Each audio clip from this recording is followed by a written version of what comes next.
That would have been a good intro. But yeah. What was that? What was that, Cat? What was that, Cat? Just spontaneously came to you? With our powers combined. Hooray! Yeah. Captain Golgotha. Yeah. Yes. Inviting guests on the show is actually just a way that Alan and I don't have to do as much research. No, thank you.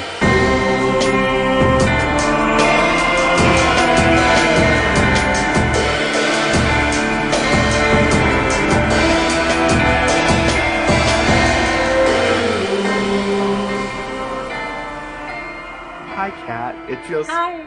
It's strange seeing you or hearing you through a digital means instead of in person. Oh. Yeah. So, hi everyone. This is an episode. I think it's episode 30.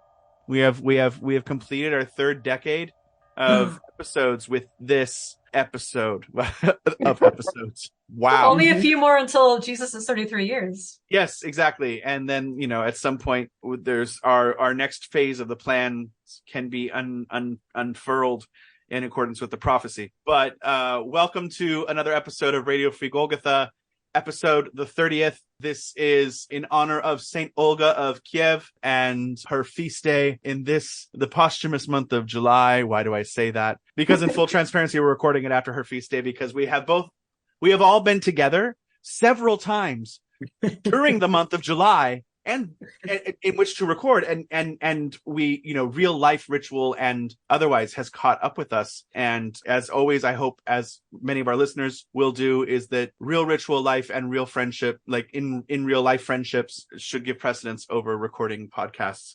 But yeah, so thank you for this posthumous tribute to the 11th of July. That is and will be and was our 30th episode of Radio Free Golgotha. Right. Threading that needle through the beads of each of the 11th of Julys to come. Yes. Time traveled before on this show, and I'm very grateful for all of our listeners joining us on a little escapade like that. Yes, and what is it not but a test of our mettle to be so necromantic in our intent? So days themselves may be resurrected. Yeah, I love it. Yeah, reuse, absolutely. Recycle, reanimate. Yeah, totally. Into the ages of ages to come, indeed. Yes. So want to welcome Katarina Pejovic again to the show. Hi, Kat. Hi. Ever-present friend and fellow podcastian and just all around she-devil in all the best ways. So, is there anything you'd like to put and immortalize about yourself on this humble show? Sorry. Yes. Okay. Hi. Hi. I'm just thrilled to be here, and I'm excited to talk about my girl Olga. I'm excited that it's a feast that aligns on the Julian and Gregorian calendars, and I'm as a massive Dogwood appreciator. I'm very excited to talk about all this in the contexts in which I am trained, and yeah, just absolutely thrilled to be back on, and very much an advocate for looking into many of the saints that are venerated in those interesting crossroads between Eastern Orthodox and Catholic cultures in Eastern Europe, and especially the Southeast where I'm from. We're always thrilled to have you on to talk about really honestly whatever, Kat, but especially glad to softball you one of these things that I know you know a lot about and means a lot to you in your practice and background. So it's especially good to get into that thing. And we have a wealth of awesome witching things to discuss on this episode. Shall I do our hit list rundown? Yeah, please. Sesame Streeting this week. We have the Saint and Feast, Saint Olga of Kyiv, of course. We have the demon brackets S, close brackets, Agrat bat Mahlat. We have the herb Dogwood, props out there. We have the mineral of Toadstone, which I'm excited to get into. Yes, me too. Minerals that we can pull out of the various toads that have been named by Pliny and elsewise. The magic of today, along with friendship, of course, is the magic of naming. Hopefully going to get into some Adamical business that's fresh on my mind at the moment. Our figure, because why not go full Blade Vampire Blood Rave, is Rubeus. Yes. Our major arcana is the star, and our dead magicianess, our dead sorceress, is Medea for this episode. So really excited to get into all of those things with you both. And in true Blade fashion, we gotta stand at the party and be incredibly unimpressed with our arms crossed. Yeah, exactly. Yeah. That's Goth Club protocol, right? I feel that's born out of like just being tired and not having the energy to engage with idiots. As comes with moral superiority and intellectual superiority and spiritual superiority. But anyway,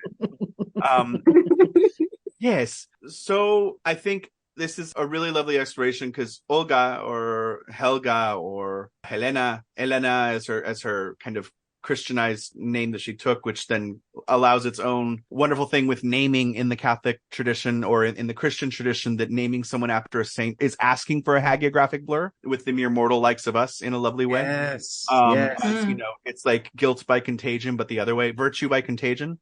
Or at least perhaps it's more anyway. I was like, maybe it's more metaphor than metonym, but whatever. I'll pontificate that about another day. So I think Olga is a lovely and interesting saint to explore, because so often on the show we explore, when possible, saints and their syncretic explorations, and as well as demons and the like and their syncretic explorations. And here I think that although I do think this saint is rife with potential masques, both purposeful and otherwise. I think there are many spirits that would love to come as Olga of Kyiv or be aligned in that way. But I think it's wonderful too to, as you started to say, Kat, bring in this observation between East and West branches of the church, and Rome and Constantinople, as it were, Greek and Italian Jesus wrestling, and seeing what is there between the two, because there's so much this is obviously she's not heavily worshipped in the Catholic world, but she is a Catholic saint and is very venerated in the Eastern Orthodox Church and is equal to the apostles. And somehow we both ended up with this timeline of 11th of July, and it's not, 11 days off. So yeah, I also think, I don't want to monopolize the biography of the saint, but yeah, so please feel free to, if I miss anything, or if you want to, if you want to talk about her life, Kat, and take it over. I know that we've talked about her quite a bit, but yeah. So the saint of the day, Olga in Kyiv, in Kievan Rus territory, we're talking end of the first millennium, so 9th century, right? Primarily, yeah, right at the end of the 9th. It lasts until mid 13th century, so it's late 9th, mid 13th is the time span we're looking at. Yeah. And what's it worth us like thinking about just generally, not like, hey, give us 4 centuries of history, go. But what do you think are the important things about that in terms of like the Rus and so on, Kat? Like for us to bear in mind going in, kind of exploring this hagiography. I think especially because, she's like a Viking princess, and part of the conflict of her origin story comes with these warring tribes, the Varangians, from which, she's descending, and then the Drevlians as well. There was sometime a controversy over where the Rus were, Varangians or Slavs.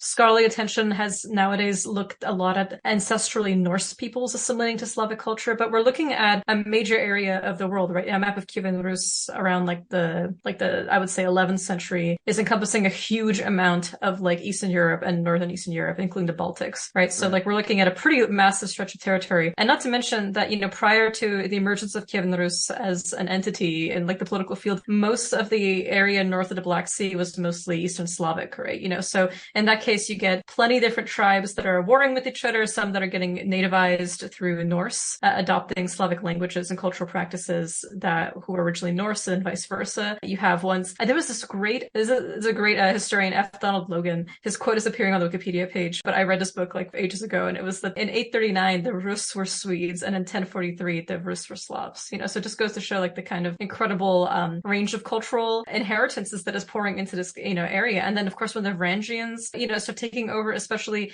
as the Orthodox, there's a whole thing we could go into about how the central status of Orthodox life moved gradually out of Constantinople further north to Moscow, and that became a kind of like new rebirth of Orthodox Christian life. But as attempts to convert pagan Eastern Europeans came about, there were so many different political plays as to who was conquering whom, who was it that should be the mother of all of the Rus cities, and how it became Kiev in time, that I think is quite fascinating. But Olga's story itself is really in some ways very much about these political conflicts, and very much about the power that comes with the backing of the church later on in her life, and then her famous revenge epic, which of course is the juicy meat of the story that everyone gets really excited about. This is really one of resisting mutual, pagan frustrations, of conquering resources, of paying taxes, of protections, of essentially blood tariffs and money, and so on. Yeah, there's the central conflicts here between, the murder of her husband and the revenge that she sought definitely is key, I think, to her popularity in the modern TikTok sphere and the saint lovers out there, just because this is an extremely violent saint story. And the conversion story fits conveniently, that her main thing is that through her conversion, that an empire converts later. Yeah. And that this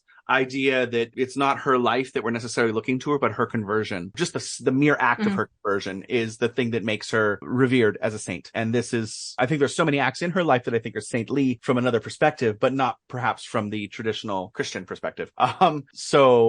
Right, like the main gist of the story so much is that she's born right at the end of the 9th century and is of Varangian, which is Viking, right? And born in Pleskov. And she's married to Igor of Kyiv. And they have a son, Sviatoslav. And there is a war. There's endless wars going on. But the Drevlians are a neighboring tribe. And they are continuing to wage war on Igor. But they set out and they murder the king. They murder her husband. And I think it's worth noting that actually her husband's father was happy to pay a kind of tax to the Drevlians. Like he was giving them essentially a bribe for protection, right? Like we won't sack your city if you pay us this amount. But when her husband came to power, he wanted to put a stop at that. He essentially stopped paying the Drevlians this kind of like blood tax tribute. And in response, the Drevlians seized him and subjected him to a pretty fantastic execution. It's quite Mortal Kombat, though every time I think about it. It's like they bend down these 2 tree trunks and tie his limbs to the birch branches. And then when they, which are of course very tall, and when they let him go, he flies into the air and his body splits in half. Now, this account comes to us from Leo the Deacon, and the story may have been embellished because Diodorus of Sicily actually tells a very similar tale of a completely different death. But nevertheless, he leaves behind Olga and their 3-year-old son alone, completely helpless before this, incredibly volatile region of the world that is constantly being invaded and invading. And of course, because her son is 3 years old, he cannot be king, so she becomes the ruling regent. Yeah, absolutely. The climate here is you're talking about like this later, greater Drevlian uprising that is happening. So she assumes the throne because he's too young to rule, as you said, and the Drevlians actually propose that she marry the murderer of Prince Mal. Prince Mal. And which good to note also that she was probably around 20 when this happened, so that will put a lot of, I think, weight into the ensuing events. Yeah, absolutely.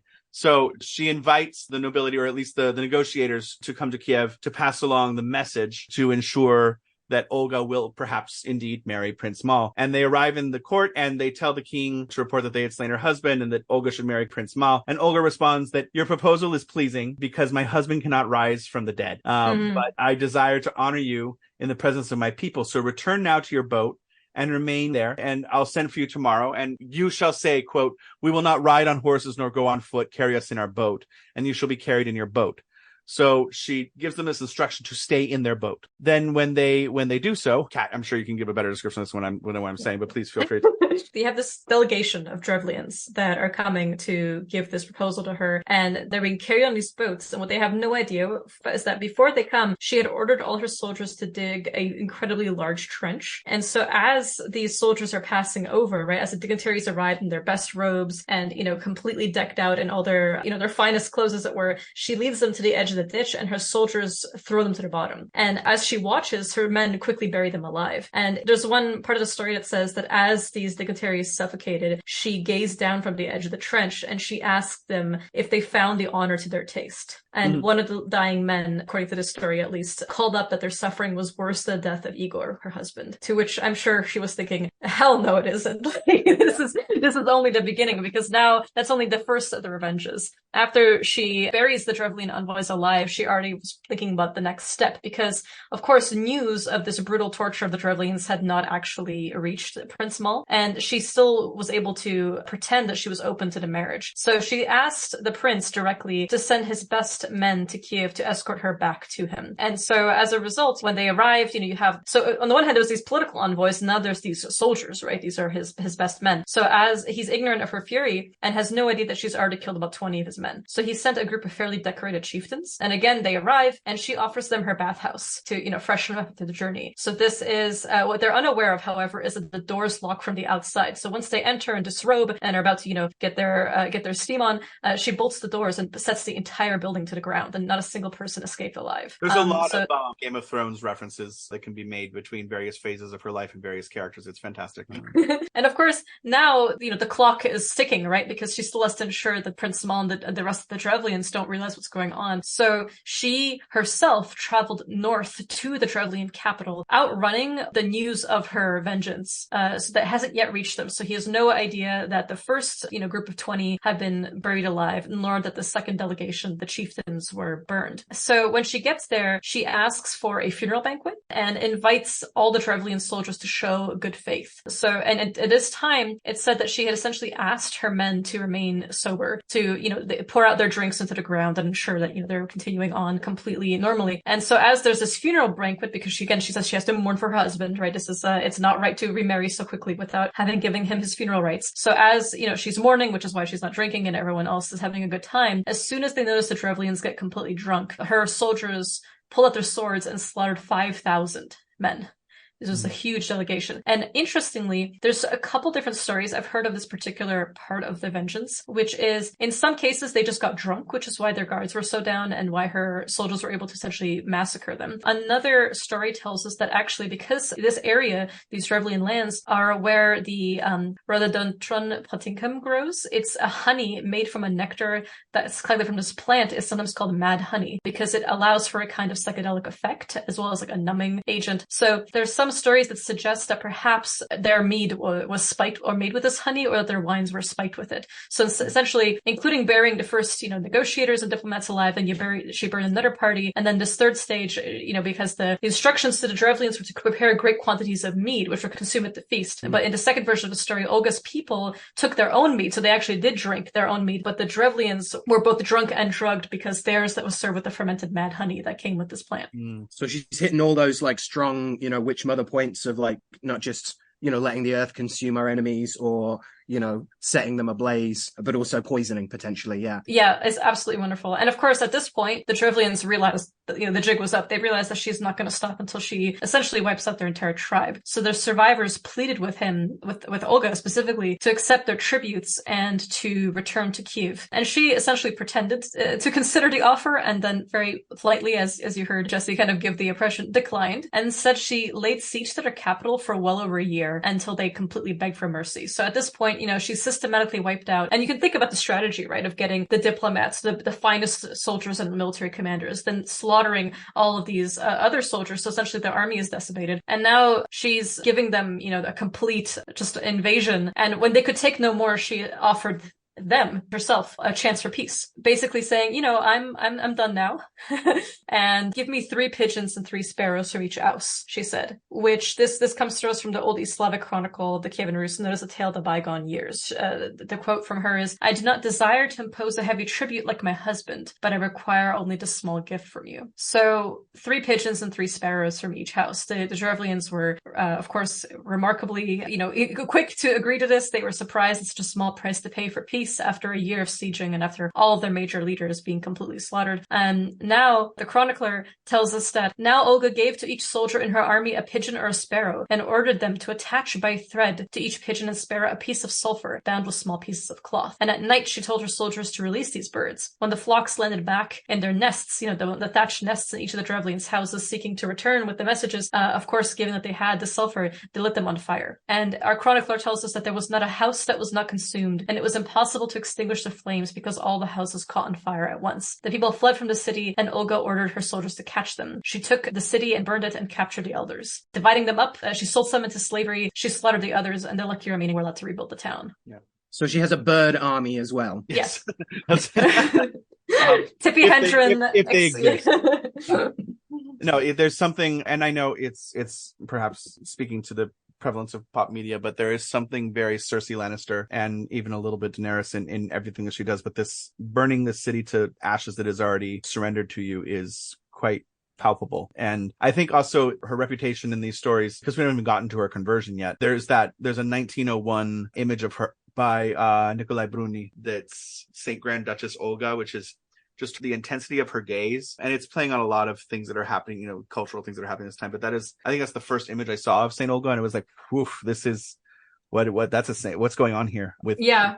particular woman? I think also it's just the fact that although many saints might be shown with a sword in the area that is the very different political marker boundaries that is the remnants of Kievan Rus to this day, that just this woman girt with a sword imagery comes in for Saint Olga, that they often add a sword to her, and she looks much like the Virgin Mary in these images, with just different coloring, because they're following the Orthodox coloring of certain things, or the Virgin has certain specific colors that are used. But this blonde Virgin with a sword is just this common call to the female warriors of the Eastern Slavs that are all over the place, it's basically putting her as, I think from a Western perspective, almost like a Saint Michael figure of just dreaded proportions of the strength of the Christian empire, of the Orthodox empire specifically. But yeah, so I encourage everyone to go look up Bruni's image. It's the one also that we're using for the artwork for this episode because of that too. But her conversion happens after this. Right. It would have been quite fantastic if it had happened before and she was still held up as a saint. And that's the version I'm going to push in my biography of people. Well, she had the virtue to become a saint before that, right? Like, yes. So certainly has room to grow in her. There's work to be done. I'm entering my hag years, and I'm going to make them hagia. But like, there's putting the hag back in hagia. That's going to stick for a while. So I guess it's interesting because she does remind me of the kind of Milarepa complex, the Tibetan saint who also, I believe the father's village was destroyed and the mother goes like, we must seek revenge, or the father's house, the lands are taken. So he trains with a lama and learns magic. And he has no interest in anything religious. He's just learning magic. And he goes back and he basically kills an entire village in retaliation for the blood libel that is between, that his family is seeking.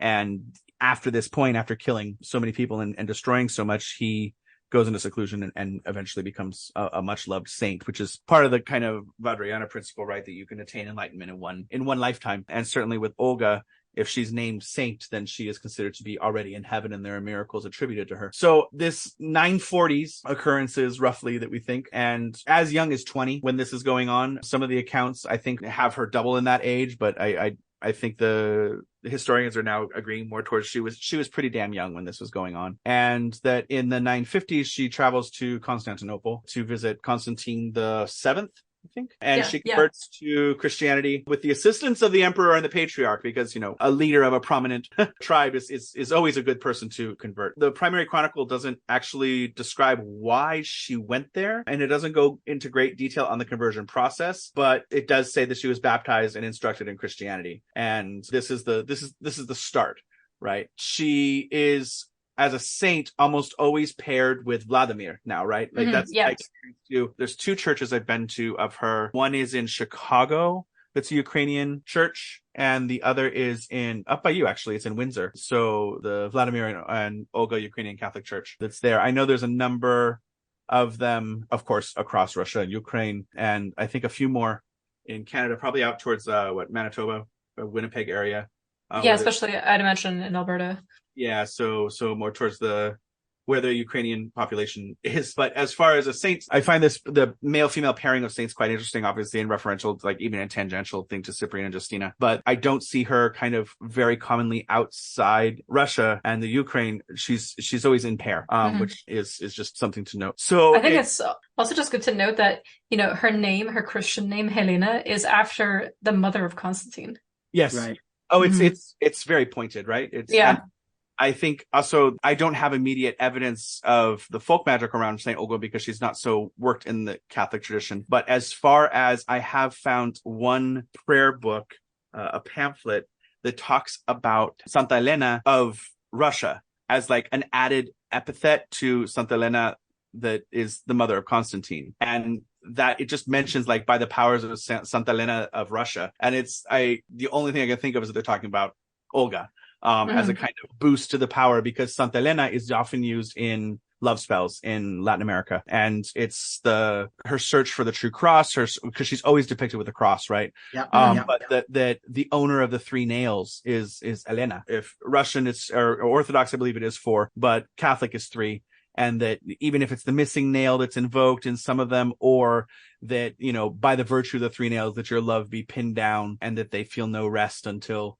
And you're like, these are not particularly Christian prayers, but they do invoke Santa Elena as the mother of love in this way, which is always telling that love itself is a violent spell. No matter how we do it, set the pigeons to the homes of your lover, as it were, and set their heart aflame would be an easy permutation of imagery to play with from Olga, I think. Yeah, and even by like the 12th century, the mother of Constantine, Helena, is famous for translating all sorts of different saints. So the idea of taking on that name as, again, invoking this deliberate hagiographic blur, get you a name that owns so many pieces of the one true cross, the nails, the skulls of the Magi, so many other things. Yeah, this again, like expanding sense of this like revenging battle mother taking on these roles and these assumptions of authority from other forces. And also pertinent to note as we get to Dogwood later that we've got some one true cross stuff coming through. So that's something we can orbit around.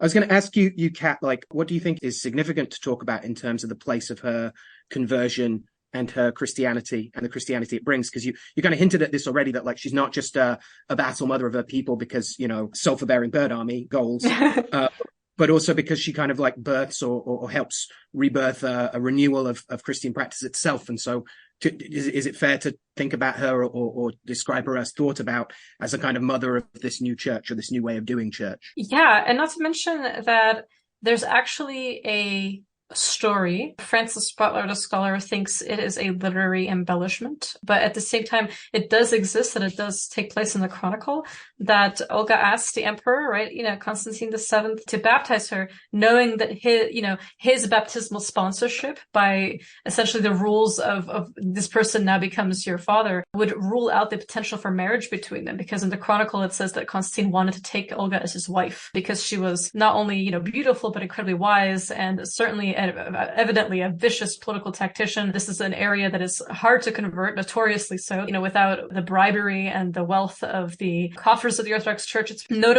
particularly difficult to get the Slavs to become Christians. And, that was true in the Balkans and about the South Slavs. It's definitely true with the East and North Slavs as well. And so there's the story that she deliberately asked the emperor to be the one to baptize her. So this way he becomes her father, and now it would be kind of incest for him to propose to her. And so in this way, it's said that perhaps her desire to, become Christian, could have been genuine, could have been whatever, but there's also a way for her to maintain her own political independence. So she's already still establishing herself that even as she becomes folded under the hierarchy and the legitimacy of the church, she's still going to have the political weight that she's accumulated. And, of course, so that story says that, in the Chronicle, after, her baptism, Constantine repeats his proposal and asks her again. And she says, you cannot, because church law says, a goddaughter cannot marry her godfather. And he repeats to her, apparently, Olga, you have outwitted me. Yeah. And so he gave her, gold, silver, silks, and various other things, and dismissed her as daughter. So even though we do see that, certainly this could be, in some ways a literary embellishment, I love that so much. I love the incredible political outmaneuvering that she displays, and she comes home with riches. She gets all the Magi's gifts, on her way back, and is completely, always blessed now by the, blessed by the crown, and still able to now be an ally, but have her own level of independence without being roped under. Now she's, Olga of Constantinople, right? But as and of course I think that this is really, what's really important is that while she wasn't the first person from Rus to convert to Christianity, she was by far the most powerful. And in some ways that she's sometimes considered the first female Russian Orthodox saint. And the reason you hear that is essentially because she's the most powerful. She's the most notable. There were people in Igor's court that had taken oaths of Christianity. Igor himself was pagan. In fact, Olga does not succeed in converting her son. It's her grandson, I believe, if I'm recalling correctly, that ends up getting, fully converted. But it's that she's as an illuminator, as an equal to the apostles, as this, why she's put in this incredible rank in her saintliness. Of course, it cannot be overstated the sheer cultural power of where you see Kiev being, and how she's able to completely dominate the political sways of this, including of her son. completely independently, So I think, and of course, this is an area that is going to continue to receive sieges from the Pechenegs, who were a notoriously powerful Semnomatic peoples from Central Asia that were really, really able to raid many of the river routes that went down from everywhere from Kiev and Moscow and all the way down into Turkey. But she's also in this fascinating position of having not only, an alarming amount of political power now as herself and through her son, but this incredible wit that kind of characterizes the rest of her story as well, of always kind of being one step ahead and always kind of knowing exactly what to do. Like, again, this story may be a fabrication, but I just love how in character it is with the rest of the kind of sway of her narrative arc, that she already figured out the laws of the church involved this kind of godfather-goddaughter relationship and was able to use it at her disposal. Yeah. Including the, like, I think one of the evidences of her being tied to the conversion of the Rus is that she purposely sent envoys to the Church of Rome as well, and was trying to enforce a competition between who would actually catechize to the Rus. So by bringing Roman theologians in, then the Byzantines are like, okay, we have to be on top of this. And so it's constant strategy. It's chess with her. Absolutely. And that she's doing she's relying so well on what she thinks people will do in reaction to what she does. And so the fact that she fails to convert her son, and this is not viewed lightly, but she is ultimately responsible for this large preaching to the people. And even in her own death, right, she requests that the Christian funeral happen without the burial feast. And although her tomb is revered and is there for quite some time, when the Mongolians come in the 13th century, the tomb is sacked at that point. And I love the part in the Byzantine Chronicle that says that she shone like the moon by night, and that she was radiant, although raging works really well too, among the infidels like a pearl in the mire, since the people were soiled and not yet purified of their sin by holy baptism. So it's a nice way to say, like, even though she didn't completely convert her own bloodline yet, that she shines in this incredible way. She's an equal to the apostles for her conversion, which is a political move. But at the same time, worth noting as well that when it comes to Ukraine, it's Saint Michael the Archangel that is the patron saint, right? And Olga is considered right next to him in terms of the ferocity of her as a symbol of liberation, of vengeance, of patriotism, of the ability of defiance. Certainly very topical in today's climate. I think it's a remarkable position, that she also wields this kind of flaming sword and is able to direct these armies. I have, speaking with friends who are interested in aspects of Ukrainian folk magic, I have noted that a lot of the things that she's called upon is indeed love. And indeed, I always think back to like the PGM style workings where you have the copper pins that, pierce this body, and tear it asunder, which, much as love magic does, right? The violence and the heat of, may your genitals swell and may your heart, break until you consummate this with me, may you have no rest and may no sleep. These kinds of stories is, of course, the sending of her dove of peace, which is within its breast, has concealed the sword of Saint Michael, which is something that I've also reflected a lot in terms of my own kind of explorations of this saint. But also just yes, of course, vengeance, like she's always going to be that, but she's the saint of widows, and also of converts. So it's what is the conversion of the mind to I don't love you to suddenly I love you and I cannot be without you. The conversion of the mind from I don't want to touch you to I can't live without your touch, I think is something that is exceptionally important here, especially when again in the story that at this point, hagiography becomes its own canon regardless of its source, is that, she was able to outmaneuver the emperor himself. And he even said, you outwitted me. Yeah. And then to further the story, that when Vladimir, again, who she's paired with a lot of the time, who's her grandson, he digs her up and she's an uncorruptible. So the fact that her body is not decayed and that it smells like flowers is even more reason to acknowledge her saintliness. So right. And a further iteration of this appending of a bad mark on her CV of not converting everyone into but look how she shined. Look at this rose amongst the thorns. Look at how she's bringing the light of Christ where it is needed to go. Again, even in the ground that she's buried, the first round of her revenges by, she is, uncorrupted. Yeah. It's that same kind of evolution in purpose that we even see at the roots of the Christian movement as originally a kind of a messianic Jewish one. And I've often pondered this myself, having read a lot of like just academic works on the matter of like these early Christian figures. Is there were so many other messianic Jews who were doing a lot of the same things that Jesus was said to be doing, who are cleaning and exorcising demons and raising the dead and healing people of all kinds of things, including their blindness and their leprosy. And there were many potential candidates for the Messiah, the anointed one. Cyrus the Great himself, not a Jew, but he was a Messiah because of his liberation of the Jewish people. So who was it that, God was going to send to defend the nation? And of course, one of the things that comes up a lot is, well, some of the reasons why a lot of people weren't convinced that he was the Messiah was because he died. He didn't successfully lead a political revolt that ended up with, the Romans on the losing side. And one of the ways that, through Paul, through Tertullian, through many others, it came about that we can see this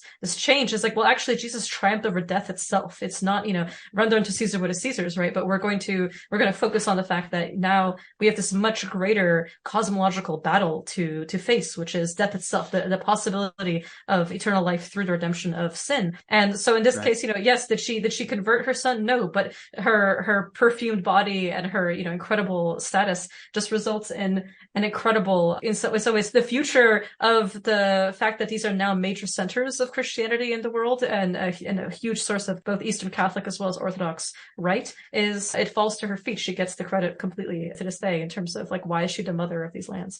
Yeah, I love that. Yeah, I feel like we've hit on a couple of the significant things useful to say about her modern veneration already, but is there anything either of you two want to kind of circle back to re-emphasize, or anything else you want to add before we kind of press on with the rest of our topics? I just love that you mentioned the whole female bogatyr type. I would say like the Vites, is kind of how I grew up saying, I'm Serbian, so that's our word for it. But the kind of knight errants that are also women that show up a lot in these stories that end up getting depicted in many of the Russian and Ukrainian and Belarusian tales. The very, very famous ones, of course, of like Dobria Nikitich and plenty of the others that, come in terms of all the different like wonderful knight stories that we get, the slayers of Zmaigorny, for example, the ones who go about and like fight everyone from, real, instantiations of these warriors to those who are purely in legend, or those who perhaps were not, but ended up becoming so just posthumously through their names being included in these wonderful folktales. There are plenty of, they're not as heavily researched, but there are examples of these female bogatyrs, right? There's these fascinating women, including one is Nastasia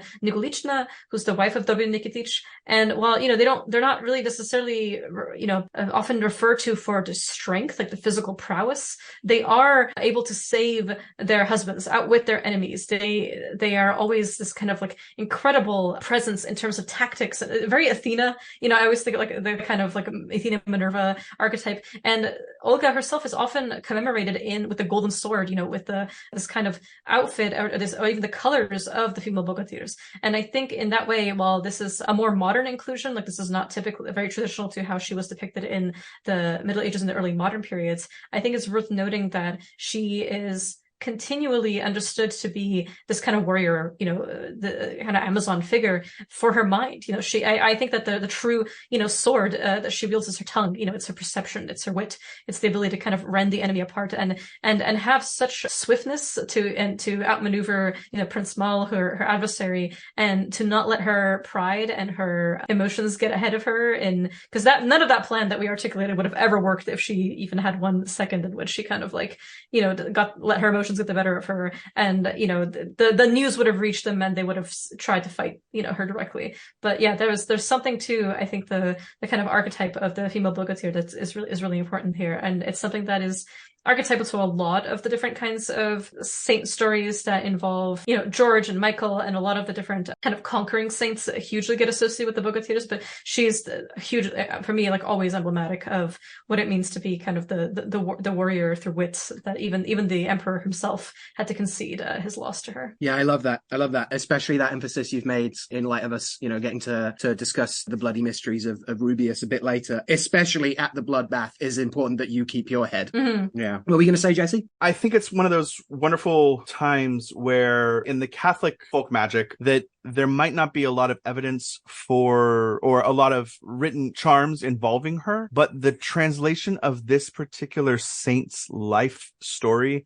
is so easily applicable to a magical operation that I think it's just, she's such a prime example for me of, if someone doesn't understand how saints are involved in magic, or how they are human shadows can be involved in less than Christian things, because folk magic, by virtue of being folk magic, is very similar around the world, like various bindings or containments or whatever those things are. But the fuel that makes it, the power behind it, I think so much of it's interesting in looking at the history of Western magic now and the 20th century, kind of this idea of constantly involving your will or your intent in magic in this way that is almost so canonized that it's impossible to imagine a world where that's not the status quo of how magic works until you actually research the history of magic. And will and intent are nominal, they're the impetus, but they're not the powerhouse behind why something works. And there is a hint perhaps of, like, I think through the Golden Dawn's kind of channeling and light phase possession that is allowed, an influence and this kind of appeal to authority that's like, well, if this is in my greatest interest, or whatever the phrasing may be through various permutations of 20th century verbiage, I think that this saint is a palpable example of a powerhouse, meaning a source of power that can be used, that is, I don't know, I think she's a shining example of a saint to give someone and say, read this life and you tell me what you think you can do magically with her. And she inspires, I think, amongst witches, especially, this devotion, or at least a sympathy that can border on devotion almost immediately, of like, so many people I know that after reading her story are like, that's my girl. That's a go-to. Even if they've never done anything actively with her, she becomes a witch patron so readily. And that is wonderful for me to see and to experience, that, like, spreading the gospel of Olga, as it were. But one of the things we've talked about as explorations, I think all three of us, but sometimes I think there's a current that is building that allows people to look and be inspired by historical texts and exemplars that are not necessarily grimoiric texts or like the spell formula, as it were, but that allow something else as well, where you, once you are tapped in and you understand how things work, or at least how they work for you, that you can then be inspired. And I see her as a mother of inspiration in that way. I love that. Not to mention, one thing that I just talking to a friend who hugely venerates her and involves her in her folk magic. She was like, I don't think that this, I mean, yeah, it's great. She's like, if I came across, she's Ukrainian. She's like, if I came across things that could, that could be spell formulas to her, that could be a zagovor, something that I would call a bayalitza or basma, these kinds of oral charms to her. Great. Yeah, that's wonderful. If it comes across like, oh, great, there's people in this area, baptize, these things with her. Great. That's wonderful. However, she was like, is she not the mother of wit? Like, could we not, did she have a battle plan that was already drafted when this happened? Like, no, like it was inspiration, right? And she is the mother of converting your thoughts to just already being able to be aligned to this current. I think that's something really beautiful to be like, she already gives you the entire template of how to work with her in her hagiography. And it's developed only more since then over the last century, a millennia. So I think it's definitely like, take her and run with her, because there's so much that is already fertile there. And, your limit may only be, your capacity to keep up with her. Yeah. I'll take inspiration over elucidation any day, because I think both can lead to a praxis, but that is important. But the praxis that inspires you to develop new praxis is more important, or keeps the praxis going. And I think that Olga is such a patroness, or patron, I think is actually the correct term. So yeah, there's a lot there, but fucking love her.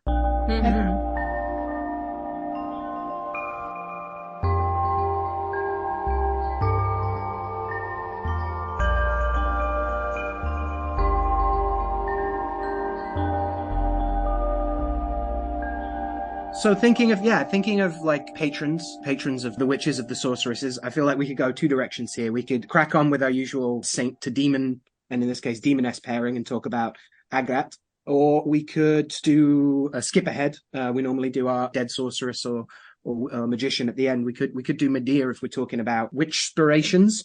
And figures. I can say that word. What are we feeling like? I'm all for breaking with tradition a little bit, and like, I think there is actually a lot to go over with Agrat, but I think let's do the Lady of Colchis justice and dive in, because if you're going to, again, as you just said, if we're talking about witch-spiration, Medea is this is, as far as I think, right, the ingress right there, I'm just going to say, yes, this is, we're diving into Medea. So much that happens is interestingly in this kind of, we're at this point where I think there is a switch that has happened from the kind of neo-pagan revival or emergence, whatever, because it's not a revival if it's neo-pagan, is it? I don't know. From the neo-paganism and in the 20th century to this, it's kind of conflation of witchcraft and paganism as one thing, or that all paganism is witchcraft, which under the laws of the church, which it supposedly is not in reaction to, perhaps. But the fact is that pagans had their witches too. And the primary examples from classical mythology are going to be Kirke, Circe, and Medea as being recognizably witch. I like to add a ricktho into there, but a ricktho we know is perhaps a literary device primarily as opposed to a more culturally understood complex of myth. So Medea, I don't have to introduce her, but like, please, let's talk about her. Let's go. Well, if we're talking about Hellenic forces and heroes and villains and sorceresses, I think it is worth, noting the hereditary she comes from, right? Her birth CV as the daughter of King Aeetes of Colchis, a niece of Circe or Circe, and granddaughter, right? Daughter of Helios, yeah. Helios, right. Yeah. And as an overview, we have her prominently in Hesiod's Theogony with the Argonauts and Jason, and we can definitely get into some Ray Harryhausen admiration if we want, which is also best known. No, not if we want, out of necessity. Because I will say, we have to.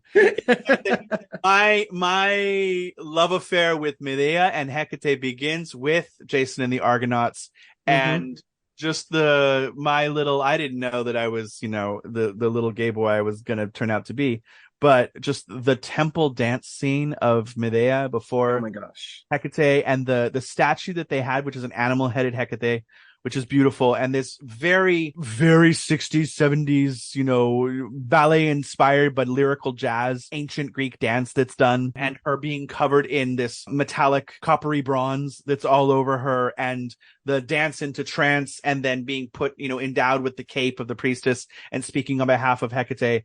I was like, whatever she is, I want it. It's that there's that conflation of like, are you in love with her or do you just want to be her? I wanted to be her. I knew this from an early age, just that that was an amazing scene. So yay, Jason the Argonauts, Harryhausen, like wonderful. Oh, for sure. And that statue of Hecate itself, like, oh my gosh. Talk about like monstrous mother of the night. Good grief. All I could think about when I first kind of came across her story as a little girl was, this is what it means to be driven by passion. And this is the essence to me of a lot of the ways that I grew up understanding just witchcraft and the folklore of the culture that I was raised in, which is it's the passions, it's the emotions, it's the wife and versus husband, it's the mother-in-law against the daughter-in-law, it's all these things. It's the unbearable intimacy and closeness that facilitates the night hag riding, the flying forth, the summoning of familiars, the stealing of your the milk from your neighbor's cow and putting it in your cow. It's all these things. Like, this is her witchcraft is so in every single part of, whether it's the Argonautica or whether it's any other legend. This is passion. Yeah, for sure. Yeah. And the way that plays out most intimately in terms of Euripides' eponymous tragedy, right? And the things that will lay the seeds for a bunch of medieval and later conceptions of witchcraft, specifically not just as dark mother of the night or demons, but of the woman that does ill to her own young and her own family. And in front of him, And even she appears in Ovid's Metamorphoses, where something, of course, she addresses Hecate in order to rejuvenate Jason's father, Aeson. And as she proceeds through these invocations and all the different gods of the night, not only does this part show how she can control nature and bring back the dead and draw them to moon, but to do this, she flies through a chariot through the sky, reaches the Thessalian land, we of course, very much associated with magic, sends out a dragon to collect the different herbs for her potion. And when the dragon returns, she is described as a bacchanate, streaming hair, blood sacrifice, all these things, just the frenzied dances, that she plunges her knife into the throat of a black sheep, drenches the open ditches with his blood, she pours upon it bowls of liquid wine, bowls of milk that's still warm, and uttering her incantations, calling up the deities of earth, praying to the king of the shades with his stolen bride, Hades and Persephone, not to be haste in robbing the old man's body of the breath of life. And I think the first time I read that, I basically needed a moment to think about what do I need to do to become her. Yeah. Medea is so much, I mean, I'm sure our listeners are familiar, but the brief summary of she helps Jason steal the fleece and has a fairly detailed relationship with the whole crew going back and restoring his father to life and then choosing to, because we're talking about so much intervention and patronage by the gods that like in this particular, Jason's story is unique because this is a Hera patronage, right? Which that's not unique per se, is that just Athena is usually the one that we associate with this kind of, Athena's all up in Kirke's business, right? We know that. Right. But here, Hera is just does not allow Medea to do certain things because the whole point was to make them fall in love to kill Peleus. And there's this passage that you're talking about, Kat, is just, I also love the fact that she's such fodder for playwrights. In addition to the mythic documentation. But I remember the idea that if you are more familiar with Greek, right, if you're looking at Euripides specifically in ancient Greek, that a lot of Medea's lines are heavily over-reliant on S sounds, that she sounds like she's hissing through all of her lines. And that I'm putting this out there. You can give me credit or not, but one of my dreams would be to do a production of Medea where Medea's lines are always spoken in ancient Greek, but everything else is in modern English, because so much of the play itself is about outsider and how we treat immigrants and how we treat people who are from somewhere else. Because Jason returns home with her. She cannot go home. She's the egregious acts of treason and helping murder her own people. And her own brother, right? And in some versions of the story, she actually dismembers him, so it will take them even longer to do proper funerary rites to give them like more of a getaway. Yeah. She burns those family bridges pretty hard.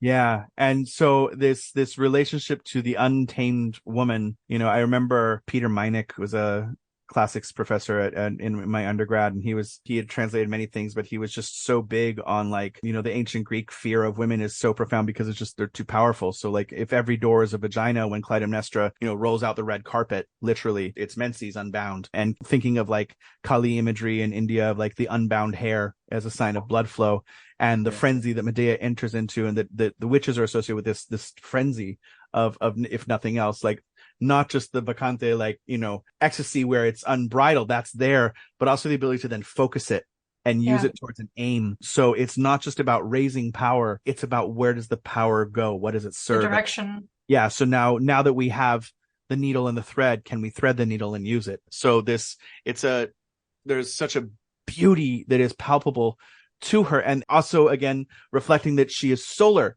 This is fascinating to me, right? Because we associate witches with the moon and even Hecate with the moon, but the idea that the blood of Helios is in these two witches so strongly that even though they are serving this force that is the moon, that is Hecate, there's a conflation between the orbs there that's happening.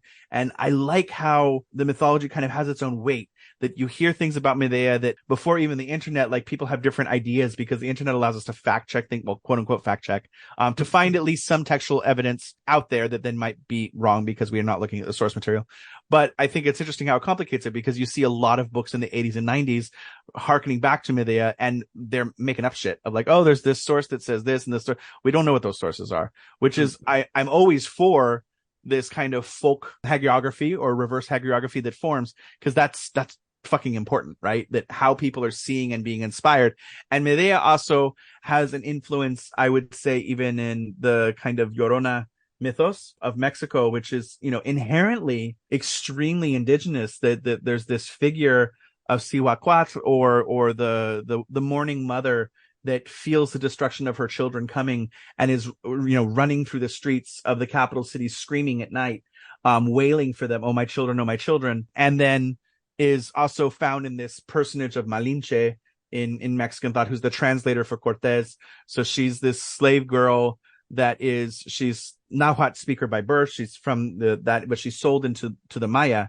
And so when Cortez lands and he meets someone who had been, I believe, shipwrecked, and he had lived amongst the Maya, a Spaniard who had lived amongst the Maya. So the Spaniard can speak Maya, and he speaks Maya to this girl Malinche, who speaks here's the Maya and translates it into Nahuatl. So Cortez, when he's talking to Moctezuma, is going through his Spaniard friend, who then speaks through Malinche, who then speaks to the empire. So we're twice removed from the original speech in that way, or two speakers removed. And that, translation being what it is, we know that there's a lot that can be lost there.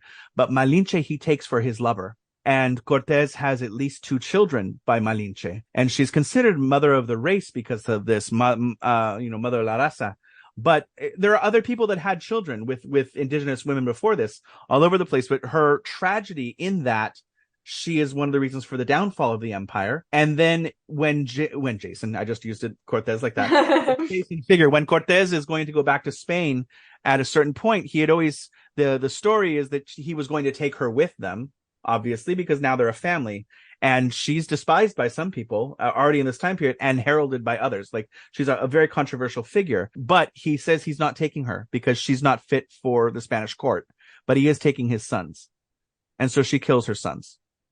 And so there is this extreme parallel then to Medea, who Medea didn't have just 2 children, right? Medea had 14 children by Jason or something. It's a very large number that are attributed. But this hearkening there is that then this Malinche, in killing her children, becomes another emanation, or perhaps even the first emanation of the Llorona, the crying woman, that is a boogeyman character that is used to control every small Mexican child, along with Cucuy and others. But, every person I know from the Southwest of the United States and the borderlands, we all thought Llorona was a local thing and that she haunted the specific river near us where we were told that she was. In LA, it's the LA River, that cement basin that you're told that there's like a homeless woman down there that will steal you. And if you're there at twilight, which is when historically for the indigenous, that the women who die in childbirth, these divine women is what they're called. See what, that they are carrying the sun into the underworld from its peak at sunrise, or it's at noon, excuse me. And they carry the sun. And this twilight time is the time of the West, as it would be in many traditions. And that they are rampant. Their energy is rampant. This is where you see women in white on the highway and women at the crossroads that are trying to seduce men to be unfaithful. And when they are unfaithful, then they die. And so Llorona is paired into this whole complex of spirits that is there. But Llorona is always crying for her children. Where are my children? What have we done? Where are you? And that she'll steal babies or toddlers or people that are playing by the river without parental supervision in this effort of, she doesn't even know that she killed her children, and she'll kill your children and then look for new ones. So I think Medea for me, and I think for many Chicana out there, are going to be influenced with Malinche and everything around her as well. And I love that conflation because the story fits so damn well. And then, of course, there are famous cases of mothers drowning their children that I know there are quite a few plays that were done and explorations in the 90s exploring after some of these events happening, where the Medea figure is looked at through this lens of the mother who is overwhelmed with children or postpartum depression, even though we know Medea's children are not babies. They are not baby when they are killed by her necessarily. So there's this idea there with I'll shut up, but like, fascinating figure. And lends herself to a lot of syncretization. Yes, the syncretization. There we go. Yeah, I think that's a lovely exploration of how myths outlive, right, the people they're about, and not just durationally, not just in the sense of like, oh, Medea was thought to be alive around here and then she died, but we keep talking about her. But the myths themselves have a life and an afterlife after that personage's acts that start to accrue these things. At what point the hagiography recuperates and the syncretizations destabilize or find new context to, and more specific like regionality as well. I love that, the conception of like, no, it's this river, like not just any old. It's our river. You don't own her. It's ours. What are you talking about? You have her too. That makes no sense. And then you're like, oh, this is urban legend. This is true urban legend as myth and mythic creation. And it's that crosses that boundary of, it's always like, well, it's never talked about. I mean, we talk about Malinche and you can read about her, but Llorona was always this, oh no, my uncle knew the family that it was originally from, or like, it's always this kind of like turn of the screw thing where you're 2 people removed, almost like Malinche, of like from someone that knew the people. Like I heard this from someone who heard it from someone who knew her, that killed her family. And that's an important part of like the urban legend and the myth making that's there. For what it's worth too, I'm also a big fan of Angitia, depending on, I've heard so many pronunciations of this, but the Roman goddess who's actually Marci, I believe, and a few others, but she's believed to be Medea, the snake goddess of Italy, and that there are at least two scholars who say that, or at least the Romans connected her to Medea in order to validate to kind of bring the cult into orthodoxy, as it were. So she's definitely, in one of the versions, she's one of she's the third daughter of Aeetes, along with Medea and Circe. And in other words, in other versions, she's actually Medea, and that's the name given to her by local people when she arrived in the landmass known as Italy. And so there's this snake goddess that's there, Angitia, who is still venerated in saint form, right? Like we see, it's a Saint Dominic. Is that her? That's one of the big snake guys, right? With yeah. And the teeth out and stuff, and the milk and things. Yeah, right? Yeah, exactly. And these are prominent regions where Angitia was worshipped. Yes, like many snake goddesses or gods, divinities, it is for curing snake bites, but snakes themselves are so much more than just their poison.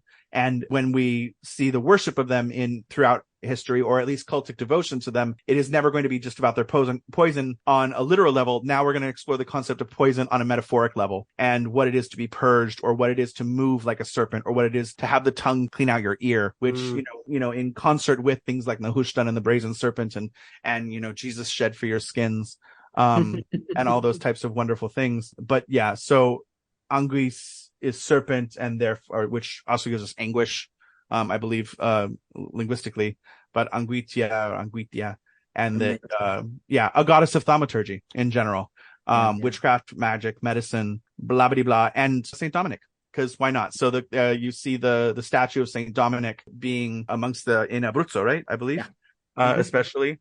So, there's a lot going on there, and some people believe she's Medea, some people believe she's something other than Medea, but Dominic himself becomes a kind of saint holder of space, if not a direct syncretism with the snake goddess, and therefore with Medea in a weird way. There's a incredible story out of Croatia of the lake called the Zmajevo, so it's Dragon's Eye Lake. There's many legends about these waters. The lake itself is connected to a very large, deep system of caves underneath. But the myth that I'm most familiar with is that there is a dragon named Murin who descended to Earth in the form of a meteor and made the caves at the very bottom his home. And he was a great protector of the peoples who lived in this territory, and he fought for their behalf. But in exchange, each year on the summer solstice, he would ask for a wife.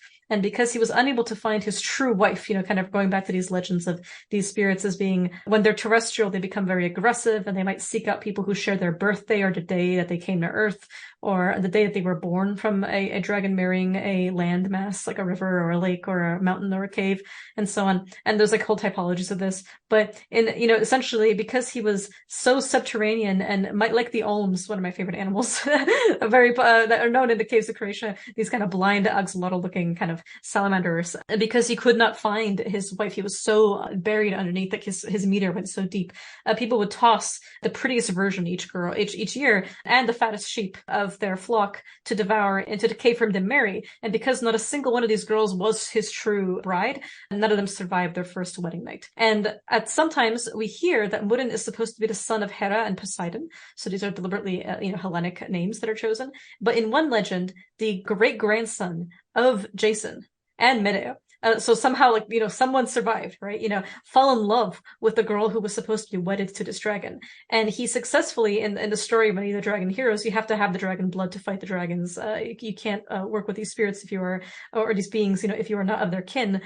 He banishes the dragon by ripping out his eye, causing him to flee. And then this eye actually, when it fell, became the lake proper, which is why it's filled with these kind of green-yellow hues that mark it as a kind of burst, beautiful serpent eye. But I just love that it's like a great grandson of Jason and Medea that falls in love with this girl, and who perhaps is in some way connected to Medea herself. Some legends orally say that actually she's like a reincarnation, kind of very much so the kind of original watchers playing out their romance all over again in the form of Tubal-Cain, being the embodiments, and then of course, his wife or his sister, and then you get all these other kinds of legends. But I love this kind of continuity, and it makes me think too. We talked about the focus, right, of her mantic trance and her abilities as a witch. Hugely to me, in addition to thinking about how both Kirky and Medea are of course strangers from barbaric lands, right? There's that, we mentioned that earlier. This whole foreignness and inherent to their stories, that they come from a place that is really,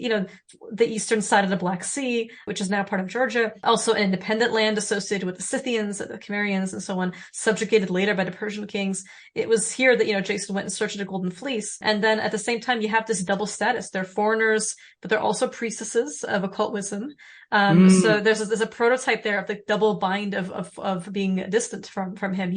They're already in a different world magically, but they're also in a completely different world socially. And I think that to me speaks heavily of the notion of the pharmakon, right? The pharmakon being both cure and poison.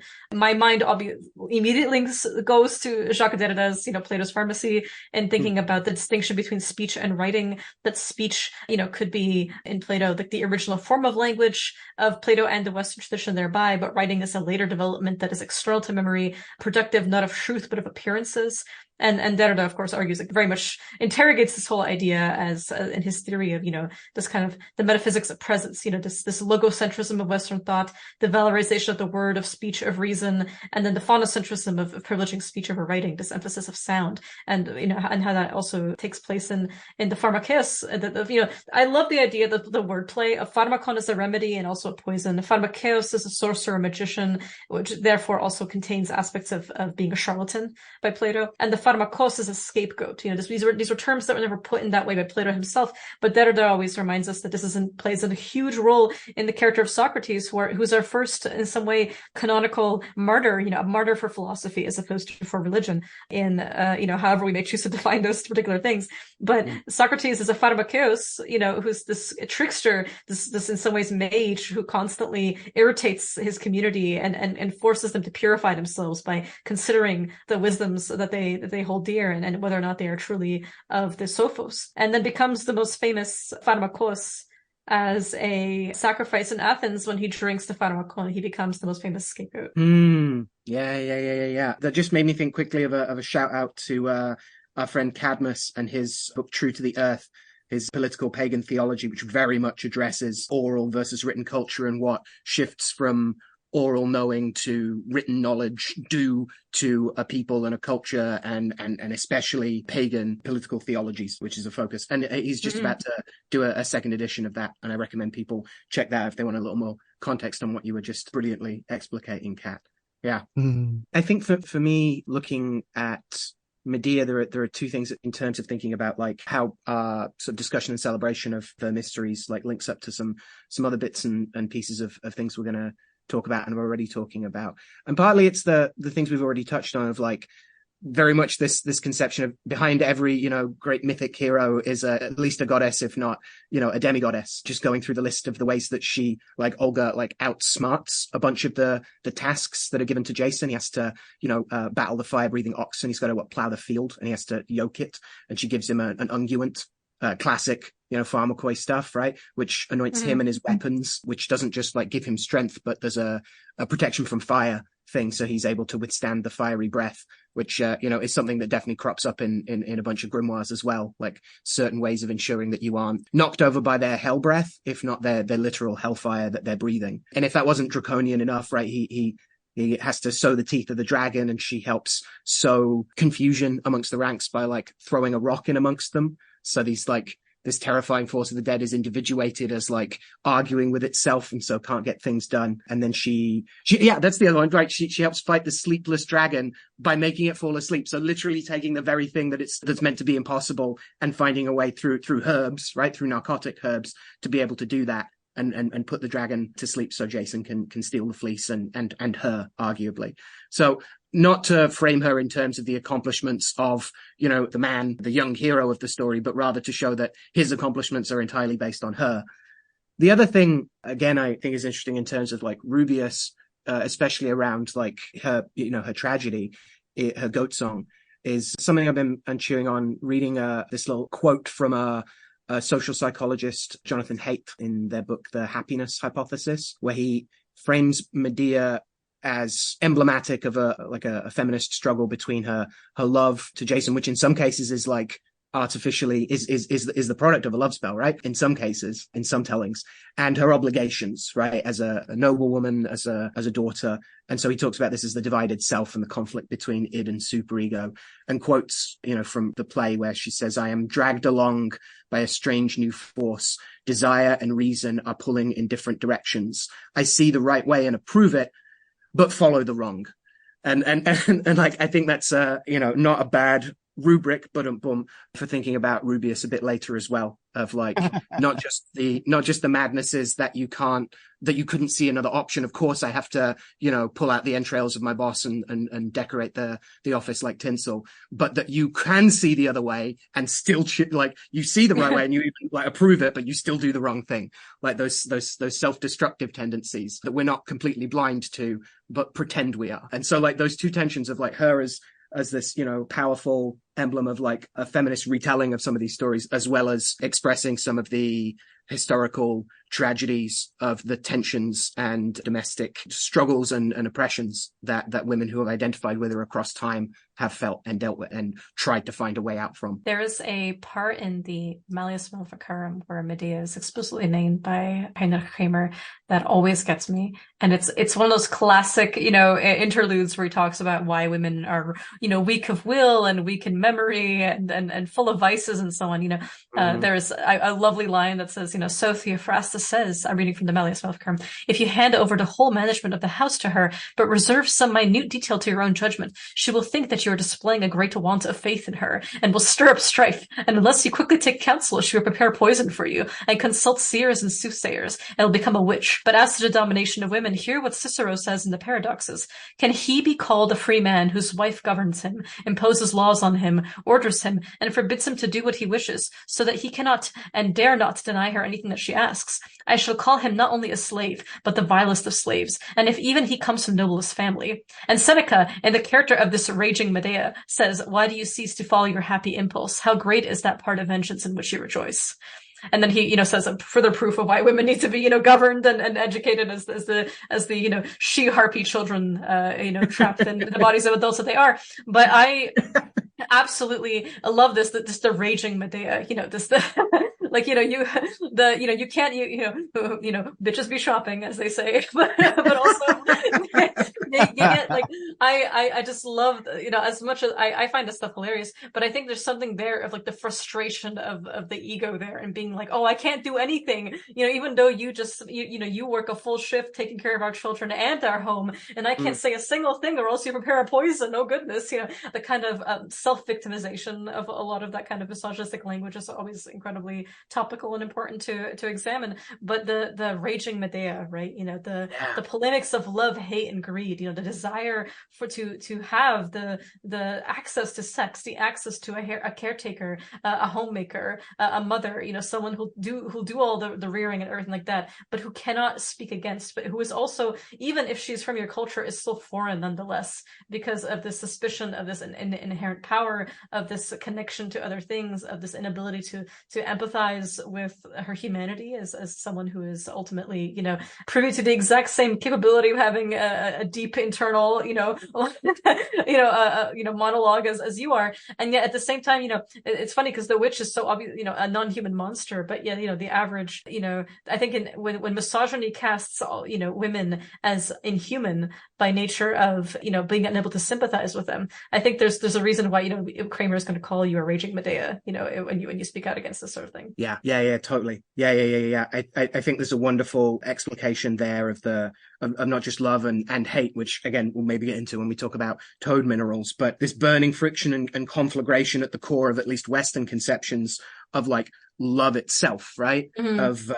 Of like it is both, and not just the Ovidian conception of like wounded blood, right? Of like, it's all lovers are soldiers in this like the combats of Cupid, but this tension of love as both maddening and ennobling. Yeah, how can a man be free if he is in love? Like that's such like it just feels like I mean, it feels like such fucking incel fodder, right? But also, like, that's this core right here. You've built a culture around hating the very basis of mommy doing the laundry, right? The basis of the economy and things. Yeah. Yeah, the sitcom, you know, of just like, oh, it's my nagging wife and it's the mumbling husband, and they're miserable and they hate each other.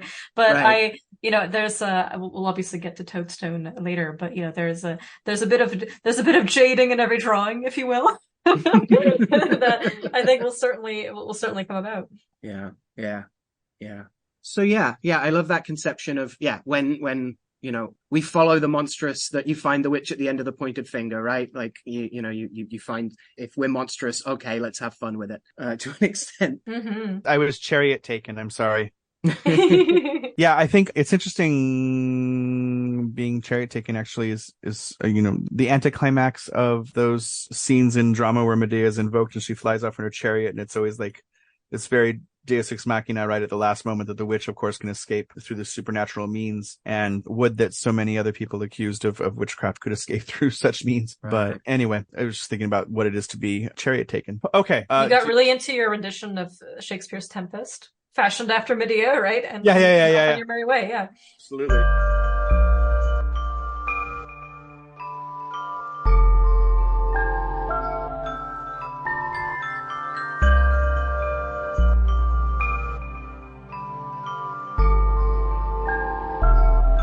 Do you feel a transition of we're going to force a transition, but which way would you like to force this transition? Let's talk about our other witchspiration then. Let's get into some Agrat business. Okay, sure. Bat Mahlat, daughter, of Mahlat, regarded as a queen of demons, palling around with Samael and Lilith and Nama, and sometimes Isheth as well as a fourth mate. You mentioned that there's an awful lot of lore that we could potentially get stuck into. Is there like an overview you want to give of some of that, different like context? Yeah, I think very heavily we're talking about Zoharic demonesses, right? Like in this angel of sacred prostitution that is Agrat bat Mahlat, and who is paired with Samael, along with, as you mentioned, with Lilith and Nama and Esheth sometimes. And Agrat and Lilith visit King Solomon as prostitutes, and they're all placed inside this genie-like lamp vessel and set inside a cave on the cliffs of the Dead Sea, and the spirits are cast into the lamp, and Agrat and her lamp are discovered by King David later on, and she mates with him, and that is how Asmodeus comes into play, who is identified. Right, the Cambion. Yeah. Not just a word from Dungeons and Dragons manuals, an actual like mythic concept. Yeah. And so we get the highly canonical Asmodeus Asmodai coming into play here through the agency of Agrat. And it speaks, I think, also playing on Medea's lot of foreigners and how they're felt and dealt with in various societies. But one means of providing for oneself is prostitution. And this might be specifically, she's tied to sacred prostitution. Let's put it, that's very important, which is highlighted as, you know, the act of there's temples and there's prostitutes in them that are bringing the goddess to you or bringing a deity to you through this act of coitus. And so there's mixed feelings about this, but this then gets kind of, in many condemnations of sacred prostitution, there's whole layers of shame and sin and everything tied around the sex act in general. And various times throughout history, it could be just the condemnation of sacred prostitution, or it could be the condemnation of prostitution in general, or it could be the condemnation of any sex that is not chaste, i.e., you know, within a marital context, including masturbation. So I think she's a complex figure because of this. The lore that I think is, and I'm sure you've done the same research I have, but with the more publicly available things, I think where it comes to mind is if people are familiar with Chumley's Dragon book, she becomes a central figure. And so I noted a few places where in the Dragon book that she comes into play, and his exploration of a relationship with her and the relationships proposed by Chumley in his larger mythic meta of the dragon and the dragon vessel and the explorations of the constellation Draco, and it's kind of tying into a neo-pagan construct, right, of a cyclical seasonal round where things have their allotment on that circle. So Agrat becomes associated with the West, and she's the reigning female representative of the Western airs, of the Western wind, of the Western direction. And in Chumley's mythos, there's this start of black and white at the north as it goes, but this kind of rainbow that goes around. So by the time we get to the West, we're in indigo. And this is a very specific permutation of the energy that's naturally flowing through everything. You know, she's the West, she's autumn, she's indigo, and she's associated with like the apple in this way. Her magical like item, it becomes the book itself, the holy book. And her sigil between various versions of the dragon book changes in a little bit. Like you see in the earlier versions, there's distinctly the phases of the moon, the crescent moons on the side with a moon over top. And what looks almost like an eye with like feet that's hoisted upon a pole that's a trident, and the terminal ends of the eye kind of come into little trident-like lines. And by the time the sigil comes into the most recent version of the dragon book, you still see the phases of the moon, but they are turned literally more into C's than they are the very lunar, like when you draw a crescent moon and there's two sides to the shape. So what was angular becomes rounded, and the trident becomes more of a cross in the center of the eye, and it's still crowned with the O that would represent the full moon. But what we're seeing here is a heavy tie of Agrat to the phases of the moon. And she is tied throughout the text in various ways. I think her first appearance in the larger book, he says Agrat, and she's tied to the exorcism of fire, first off. So the whole process of which by each element is going to be purified or felt fit to become representative of a greater witch fire within the circle. And Agrat is the force that stabilizes fire in this way. And he says also, in her three principal names and forms, the grand witch queen of our path is revered as Agrat, Rahab, and Nehema. In these three guises, she reflects the waning, full, and waxing phases of the moon and the three times of past, present, and future. She is honored as a three-faced guardian of the crossroads and as the gatekeeper of the place that lies beyond. He further goes on to associate her with the right horn of all those female figures with the right horn of the star in Draco. I think that's Epsilon Draco. Symbolically, the right horn is represented by the red serpent and is cognate with the feminine personification of the magical force within the fourfold body of the witch mothers, Lilia, Nama, Rahab, and Agrat. And so the point of the right horn bears the epithet Alsaake and is attributed to, Epsilon Draco. Yay, note. It's like cheating. Also, she's associated with the thurification offering. So Chumley is drawing heavily, it would seem, upon many sources, right? We know that there's Alexandrian Wicca that's there, as well as Petwo voodoo heavy inspiration, Sufic exploration, the greater traditional craft current, which is tying things to watchers and angels and working upon these classical demonesses, where you see the Zoharic demonesses being so predominant in his exploration of the 16 faithful gods, which is tying each direction to a Sabbath and then doubling it as male and female, that there's rulers in those regions there. But there's also a heavy Vajrayana influence here, because a lot of the invocations are such that it almost seems like the deity only exists in the moment it's being evoked, in that way that there's an over exemplification of visualize this thing where she has this in her upper right hand and there's multiple arms and multiple things going on. But because the book as text, or as transmission, that book/text as transmission is the only means of transmission here, especially for those that are not linked to the cultists in a proper initiatic form, that I think there's always this over reliance. And this is a hallmark of, I would say, of Western magical tradition, and especially the grimoire tradition, to over describe things. Sometimes it's just like this demon gets one mention or whatever. But this reliance on the text means that either in modern era, where we can make books very quickly, a lot of words, and Chumley is often criticized for a lot of words, right? That is, there's this flowery language that comes on that gets associated heavily with not only with sabbatic craft, but the other currents that are known as traditional craft, and probably more into what's called folkloric witchcraft today. But the thurification offering is visual. It's this thing of filling the dragon vessel with visualized incense smoke. And this is, in the name of Agrat, let the thurification offering be made to the void-filled vessel of Ajdeha, so of the dragon. So in the rite of Ba, as it comes in, and so one of his, just for clarity's sake, one of the things that happens with the dragon book and with other lateral literature from Chumley, that the sabbats take on these syllabic names, these mantic formulas that can be created from that. So starting with like midwinter with I, and then, going towards what would be like Candlemas and being who, and sa, ba, ku, la. It goes through these different forms. By the time we get to tan, which is the autumn equinox, this is Agrat's syllable. So she's the Sabbath before her is la, which is lamas. Conveniently, it sounds like that. That's great. Tan, and then hua is hallows. And so la tan hua as a phrase that kind of zeroes in it's tan as part of its cyclical time of being both after La and before Hua, and Tan itself is a mantic formula that gets associated with her name. So in the rite of Ba, which calls all of the gods, so the rite of Medea, basically, this greater kind of celebration of everything, you see full descriptions of the witch lords and witch ladies.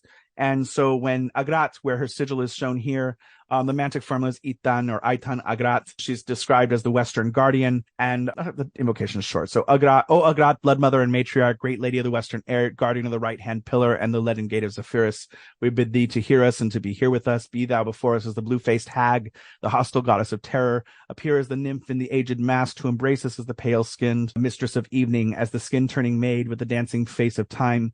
Be all around us as the warding hand of fate, to keep the thrice 9 secrets, to still or to quicken the tongues of moonfire that caress the body of earth. Come forth in thy grand array, the silent one swathed in the widow's weeds. For beauteous art thou neath the mourner's veil, joyous in the guise of fear. Thy voice is the laughter of Elphame's daughters, caught upon the sudden breath of chance, stirring in the naked boughs of autumn and the tearing at the robes of the pious and the vain. Most blessed art thou, O Our Lady Agrat. In thy 4 hands bear forth the signs of thy dominion, a wordless scroll as our sacred book, a besom to stir the clouds of autumn, an iridescent fan of peacock-eyed feathers, and a thurible of incense billowing with the perfumes of the bone-headed pyre. O Agrat, Lady of Zephyrus, be thou here among us. By the scroll of the one true worship, we bid thee to empower us. So this is a call to her and giving her epithets and her aspects. I like the conflation with the blue-faced hag, which is bringing to mind Cailleach and the hags of the land that are prominent to British myth, right? And larger Celtic ideas of hag, which is a wonderful magic perhaps to explore in the future, not just as like Black Annis, who we've mentioned, even has a historic personage as an anchorite, but also just the concept of hag and the hags that existed before time, or that helped create things like the Cailleach Vera. So she's mated to Azael, specifically is her male counterpart there in the West. The 11th day of the lunar month is given to the right wing of the dragon and is a day for her prominence. The 10th, by the way, is given to Azael and is also shared with her, just as she shares her day with him, but her prominence is on the 11th day of the lunar month. In the unified count of the 16 witch guardians that he gives, the tongue of the dragon comes to Agrat as the hag of the West and is tied into the black moon and the waning moon. It gets confusing because by the time you get to the count of the witch mothers for Altan, there's a few things where she is both the black moon and the white moon. So she is both the moon going from just at the end of the full, when the darkness starts to overtake the full moon, and we can visibly see that the chunk has been taken out, all the way to the new moon. And then there's another time period where she's actually reborn in the new moon as the part that takes over. So she's definitely lunar, and she is associated with waxing and waning. So it is interesting that in her sigil you do see both moons there, and they are, curiously for us in the northern hemisphere, what I would call the correct way of waxing and waning, in that it's a C and then an O and then a D, as opposed to DOC, which is the normal presentation as a lunar crown that is used, which is the opposite. That's actually southern hemisphere, which is interesting when you see that kind of, you know what I mean? The waxing and the waning are reversed on much of the iconography for the priestess and things like this because it looks cool. You get the horns of the high priestess in the tarot that way, but that's literally a southern hemispheric observation of the moon, as opposed to a northern hemisphere, which would be, COD. Yeah. If you know, you know. So in the rite of La, I think I skipped over. So in the Kula rites, I hope this is actually interesting because I'm just trying to phrase it all out. The 10th digit of time, the seeker shall evoke the Lord and Lady of Borakan La. Turning into the air of Zephyrus, he shall forth the Lord Azael and Lady Agrat from the double way of Al-Kaf Jathia. So he's bringing in Suffolk lore. Both as one, he shall behold the twain in union before and within him. So there's almost a Vajrayana type exploration here of looking at each of these witch couples, both before and then visualizing them within you, unified, in union often. So we skip over Azael's description. When we get Lady Agrat is visualized as a serene and youthful bestower of wisdom. Her face is hidden beneath a mask likened to the visage of an ancient matriarch, an attainer of wisdom indeed. Her chalice is made of lapis lazuli. Her eyes are filled with the nurturing light of the waxing moon. She carries a 6-sided hagstone, a chalice made of lapis lazuli, a vase containing the nectars of the 10th digit, and displays upon her hand her own sigil, also corresponding to the mystery of Al-Burakan.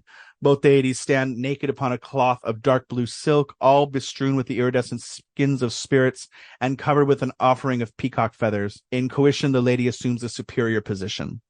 When we get to the 11th digit, everything is the same between them. Oh, you call them up again, Lady and Lord of Al-Dila. Slightly different names here, but in this case here, with the dragon's dextra wing, the Lord assumes a superior position. So there is this dominance here that Chumley brings in that calls to mind the Lilith mythos, because Lilith is permeating all of Chumley's work, but the idea that I will not be below you in coitus.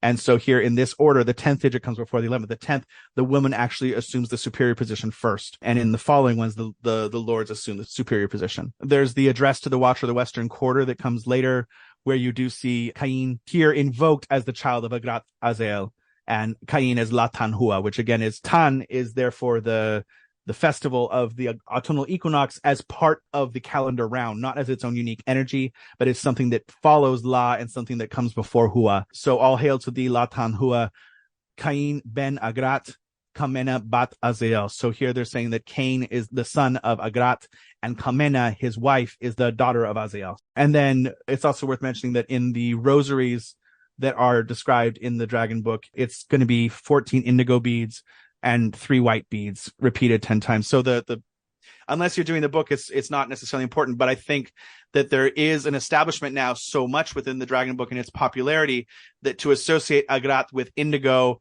and with this Hag of the West, the blue-faced Hag of the West, there's some lovely things here that are already happening in Chumley's work that are his own syncretization towards a common aim, which is to use the dragon vessel and Draco as a unifying witch force by which the witch can incorporate the various powers of the year in one centralized axis to move to the center of the wheel. And Agrat as the Western quarter is obviously, 1/8 or 1/16 of an important mystery of this. And it was interesting because, my first explorations with the Dragon Book many, many years ago and first readings, it was like it's still hard to find information on Agrat bat Mahlat other than that she's a Zoharic demoness. And I would always be curious with more scholarship coming in. But, even Wikipedia, which, we can joke about Wikipedia, but it's people like us that are constantly correcting Wikipedia and adding sources in all the time. So Wikipedia has become a fairly reliable, wonderfully, you can only bounce around too far before someone who actually knows about the topic goes, that is not correct, and corrects you. And you can flag something as suspicious. But, the fact that we know Agrat bat Mahlat is, like you said, is the Agrat daughter of Mahlat, which might be Mehelet, which is another demoness that is invoked in the Dragon Book. And she's there in the Zohar, and in the, Wikipedia, it's because my notes are from Wikipedia, and then I go, okay, let's keep on looking. But the treatise by Nathan Nadaspira explained that Mahlat is daughter to Ishmael and his wife, who was herself a daughter of the Egyptian sorcerer Kazdiel. Mother and daughter were exiled into the desert, where a demon Igrathiel mated with Mahlat and engendered Agrat or Igrat. Mahlat later became Esau's wife, Esau being the brother of Isaac, and meaning the hairy one, right? He's a prototype for the Shittim or the wild men of the desert too. Esau is kind of this bridge between the two, which is fun to explore when you're looking at like Woodvosa and Basahon and all these other wild men of the forest stuff going there. And about 1,000 years after the era of Solomon and David, there was also the spiritual intervention of Hanina ben Dosa and Rabbi Abaye, which ended up curbing her malevolent powers over humans, meaning she was bound. So she was felt to have less influence in the modern world. And then, I guess she appeared to Chumley and we've released her back into the world. And I don't mean that in a condescending way. I think that, Chumley is a very complex figure, and I think now we have enough distance and importance that his work can be treated in the true kind of witch literature, like akin to biblical literature. Like we should look at it like literature and look at his sources and see what's going on there. It doesn't have to be felt as like this sacrosanct thing that can't be examined. In fact, I think it would be anti-witch of me to be so readily to devote that every word of everything anybody ever says is true. Various calls out of what a prophet is and otherwise. There's something in here, and I think that anybody inspired to anything to write, fictitious accounts in novels should be looked as like, where does Agrat appear in fiction? I want to know that too if I'm actually researching her. It's important. And part of that for me, I guess, comes the impetus is like, that's what you do when you're studying a character in acting. Like you want to find all textual that's inside their text, then you want to find all other things that you can find. Like if you're going to play Medea, like fucking look up everything you can on Medea and let it influence you. And then you have someone come in like the director and kind of hone you in. But your job as an actor and, or as a dramaturg or a self-dramaturg, that you can do the dramaturgy, the dramaturgy of the work. And that's the fun part. So that's my Agrat in the Dragon Book kind of Amazing. I love that. I this thing about the constant mention of her having this domain of the Western part makes me think a lot about how Pazuzu, famously an anti-Lilitu or Lilu kind of protector, who is has kingship over the Lilu wind demons, and of course has this particular connection to Lilith and Lamashtu, and is in many ways a kind of Mesopotamian Bes figure from Egypt. Issue that there's these early Babylonian personifications of the four winds that are depicted on various cylinder seals that have each representing a direction to a wind. And Franz Wickerman reminds us that actually the form that the Western wind takes is incredibly similar in posture to Pazuzu's iconography. Bent over, talons, scorpion tail, at times, this kind of wind demon that has the bird talons with the two pairs of wings, scorpion tail, serpentine penis. I always think back to the sheer amount of those incantation bowls that we get out of Syriac, Aramaic, Hebrew, Mesopotamian sources that are against the Liliths, against the night, sorceresses and witches and, demonesses of ill winds that take your fertility and rip out your womb and cause miscarriage, some of those other things.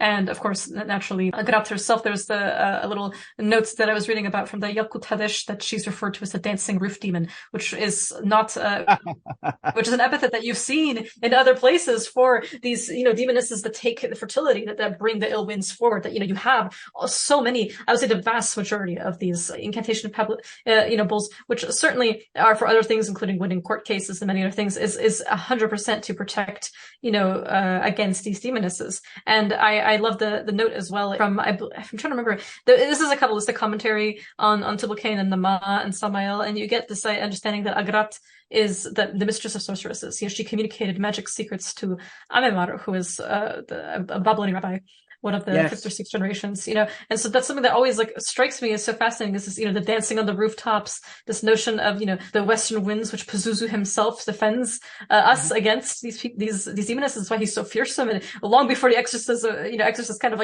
promoted him as a kind of possessing demon himself, he was the anti-demon, very much the protecting us. The best source on Pazuzu I would recommend is by Niels Hiesel. It's a German, Pazuzu, Archäologische und Philologische Studien zu einem altarianischen Dämon. Phenomenal book. Highly recommend. It's published by Brill in 2002, and there's some really interesting notes about this constant association of, what if you think about the geography of the Middle East, why are the Western winds so particularly volatile? I think it makes a lot more sense when you consider precisely the orientation of certainly of geography. Yeah, orientation is the word there, right? Yeah, exactly. And I love that you bring up this thing that we get in Chumley's beautiful evocative poetry around the celebration of her wisdom, and it's not just as a poster girl for quote unquote evil or even for forbidden knowledge. It's that she's a patron and a teacher, a mistress of sorceresses, right?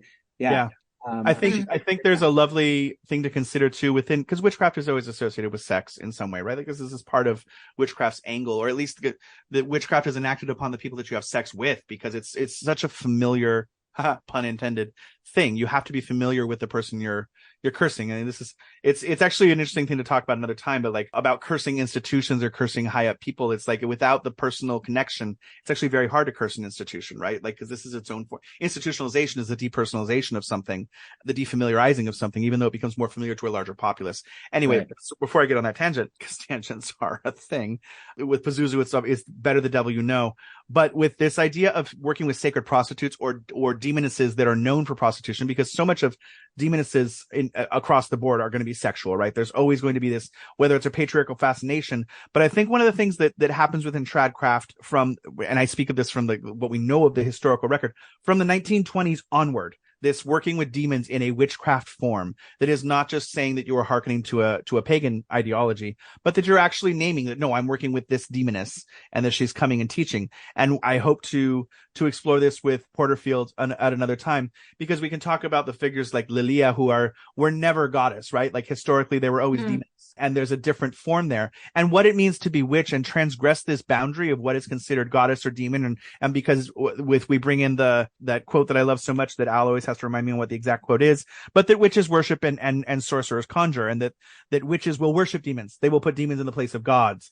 And in this way, with Chumley evidenced in the Dragon Book and other contemporaries, you see this in Nigel Jackson and others, that working with this demoness in this way, because of her sexual reputation, allows a union with the demoness, that through this contagion, through this sex act, that you are imbued with their knowledge, which speaks to even the modern witchcraft craze of the great rite in act, not just in name, that you can initiate someone through sex. And this is a very controversial topic, right? Because there are certain lineages that have been cut out of prominent Wiccan lineages by certain councils, which will remain unnamed, because of underage sex between the founders or prominent people and people who were 17 or 16 at the time. But sexual transmission of even Alexander's, what we talked about before, like the Gardnerian thing of, if you're going to say that this is an ancient tradition, you can't get mad when people plagiarize your book and say that their grandmother gave it to them when they had sex with them when they were 12. Right. And which is Sanders' kind of pull in. And British magical traditions, or at least Masonic traditions very specifically as a call out, all my brothers know me as such. There's this reliance on the kind of the wink, wink, nudge, nudge of like the ancient and esteemed tradition of, which in some context we know is not, I don't think the person is being devious, but there's also a call to we're entering the symbolic realm, we're entering the mythic realm, but then that mythic realm gets passed off as factual realm. And then we get to this point where an ideal is Mandela affected throughout history of it was Freemasons that built the pyramids. Well, it was Freemasons, but it was not the grand, lodge of Freemasonry. It was Masons, not Freemasons. Sorry, that's the better way to put it. Yeah. It's the same thing with pseudepigraphy, right? The book was written by Agrippa, by Solomon, by Saint Cyprian, by all these individuals. And then, of course, it's like modern devotees far enough removed from it are like, well, hell yeah, it was. The spirit is going to have its touch in these places. Like the author who chose to remain anonymous by taking on the pseudepigraphy is as much somebody who, like Olga, takes Helena's name and becomes the mother of the empire in Kyiv. Yeah, and then you get the extra bits of that unfolding of the layers of it. So it isn't just one and an anonymous, an origin, a mythic patron or writer or inventor or teacher, and then, an anonymous compiler, and then you reading it. Recent developments in studying the history of the magics we call Solomonic suggest that an awful lot of them may have been compiled in the very early medieval period or proto-medieval period by a scholar and practitioner also called Solomon, after the king. Yes. So there are more and more layers of this that start to accrue. The hagiographic blur isn't just two images overlapped. It's a whole chain of lifetimes. It's almost like naming has a power. It's almost That's one of our topics, but even Theodor Zahn, a famous, German scholar of Saint Cyprian, notes that, everyone says that he's clearly a cipher for Iamblichus, he's clearly influenced by Symagus, Justina's Tekla, all these other things, and sure, but he also notes that, why have we not ruled out the possibility that there was a magician named Cyprian who wasn't a bishop, because that came with the Carthage conflation later, but who was selling his wares and his deeds in Antioch, and later came to be conflated. I love the notion of, even in oral charms, the performance of oral charms, and why there are certain taboos. As a woman, can you pass it to a woman, or should you pass it to a man who then passes it to a woman, like the evil eye? How do you do it? That sort of things. I love this notion of then becoming the other gender in ritual performance over, full moon, for example. Yeah. Time to do that to somebody of the same sex as you, and then transforming that gender through sexual experiences with spirits, where by contagion you become your male spirit lover briefly, is something that I find especially fascinating in all the Balkan tradition stuff. And especially why do you need a spirit lover that can advocate for you in realms that you do not possess, but by contagion you enter? It's something that, is a huge role in a lot of the witchcraft traditions that I'm familiar with. But even just in naming, how do you pass on an oral charm that some people swear is going to lose its potency if you just kind of casually translate it or give it out to people? And people will say, the two individuals removed, right? It's like, oh, it was the somebody who knew my grandpa who passed this on to me, and now I have this thing that everyone else also knows and is actually quite common. And then also some really secretive ones that person may entirely have just received from a spirit and is ascribing a longer tenure to. And is saying no, it came from this other person, but actually it came to me, but a spirit. It's a way to kind of remove the transmission chain, and on the one hand, lengthen it, embellish it, but at the same time, to in some ways, there's an honesty to the tenure there by saying who knows what the timelines of the spirits are. I love the idea of naming the oral charm itself as a way to, the zagovor, the bayalitza, the basma, to say that, I do this in the hand of this spirit, it's not my hand that does this, You know, it's not me who channeled it. Even if it came to me in the dream, even if I don't know which spirit gave it to me, it is not me that is the origin. I give it some tenure, even if I don't know its lineage, just to say that, you know, there is a before, and now it will have an after effect as well, the literal hereafter. Yeah. I've actually had a magical teacher who in my lifetime, one of the pieces of advice she gave about when you're leading ritual or writing ritual and then leading it, because there's always this imposter syndrome that can set in for people, but that you should be enacting the ritual as if you expect to fully find it written by someone else at another time later in your life. I love that. To borrow the authority of having, you know, read it before your time. And that's a lovely performative trick, right? To behave as if, to get through that. Yeah. As a quick aside, before I think naming is the next obvious thing to play with, assuming we have agratized ourselves. But if anyone hasn't seen, there's a couple prominent statues of Medea that are worth checking out. But, you know, oftentimes she's got a knife in her hand or just looks a little crazy and is doing something very sorcerous. I like that modern day. So Colchis would be modern day Georgia, right? The eastern coast of the sea there. But the statue that was erected in 2007 is a really lovely kind of almost, it's not quite Art Nouveau. It's in Batumi. It's not far from the astronomical clock that's there, but it was the third president of Georgia unveiled it in 2007, I think. But there's it's a huge plinth that it's on. And then there's this wonderful kind of, I'm assuming copper, because she's kind of bluish green, with gold accent crown and like a pectoral necklace, and then she's holding the golden fleece herself. And I find that interesting that in the land of the golden fleece, they chose not to emphasize her betrayal of the kingdom, but that she, you know, ultimately held the golden fleece in some way. This is fascinating, but it's worth checking out images of that.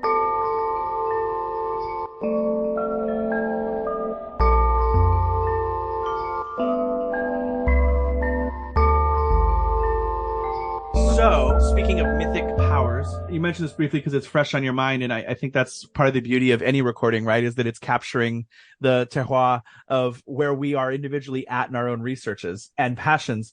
But naming, do you want to speak to the importance of the Adamic role in naming within our magical inheritance?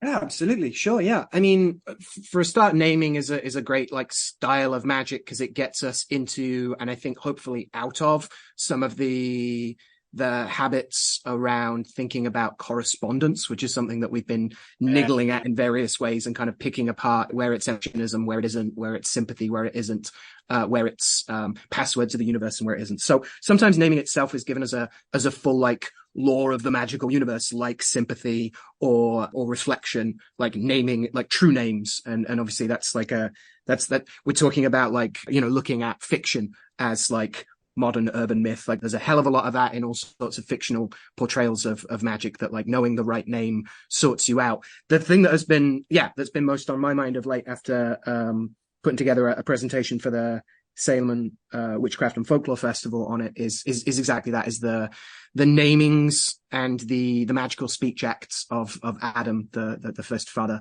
first magician, first geomancer, first gardener. And there are like three main ways I think we can think about Adamical naming. At its broadest and most mythic, it's Adam naming the animals. And there's an awful lot said about that. I mean, there's an awful lot of like apocrypha, and, you know, apocrypha is just fan fiction that's been able to stew for a good while, as far as I can tell, in some cases at least.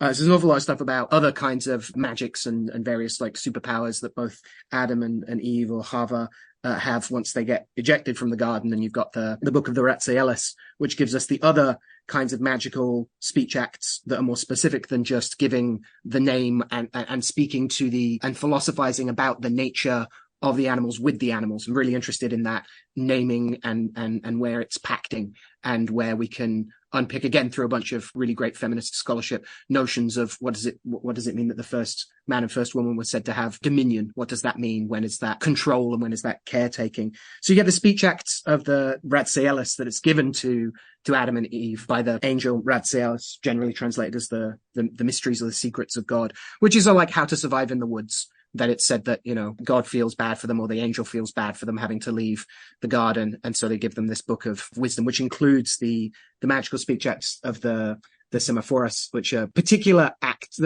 speech acts. What Adam does when he is speaking to the trees, what he does when he's speaking to the wind, what he says when he's speaking to various devils, and also the dead, most intriguingly. But the final kind of Adamical naming or understanding of magical speech and of saying the true names of things and speaking in a truest language of creation is, if we spool ahead a good couple centuries, is angelical, the language that gets called Enochian, which is channeled, transmitted to Dr. D and pretty much exclusively Edward Kelly, while D has several other scryers, Barnabas Saul, and even his son for a little while, Arthur, who doesn't seem to be very good at it, and a good couple other people after Kelly. It seems Kelly is the most involved in receiving the Edenic speech of the angelical language from their experiments. And there are three big, not terribly big, not terribly long, but I think very important quotes, all kind of mentioned in the different records of Dee's work.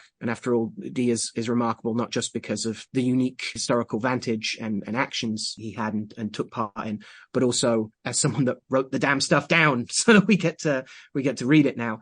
And there are three missives that are given by three different spirits, angelic messengers, during the operations of Dee and Kelly that I think completely confirm, for want of a better term, that the angelical language they're talking about isn't just a language of the angels, it's the language of the angels. The first is Gabriel, who tells Dee and Kelly that Adam did not only know all things under his creation and spoke of them properly, and there's an importance, if we want to get into it, about Adam's infused knowledge direct from God. He doesn't just have perfect perception, as prior to the fall, it seems humanity was rather more superhuman than it is now, and it spoke of them properly, naming them as they were, but also was partaker of our presence in society, yea, a speaker of the mysteries of God, yea, with God himself. So this idea that this is one of the original languages of God and of creation, as well as having this part in naming the particularities of the material world, its flora and fauna.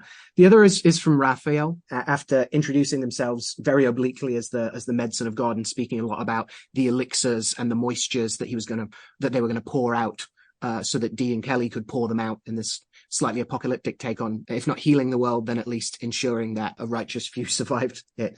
He says, respecting our creation, this is Raphael, the waters shall stand if they hear their own speech. It becomes very clear that the elixir he's talking about, the water that this angel is pouring forth, is the waters of the language of Enochian itself, of the angelical language.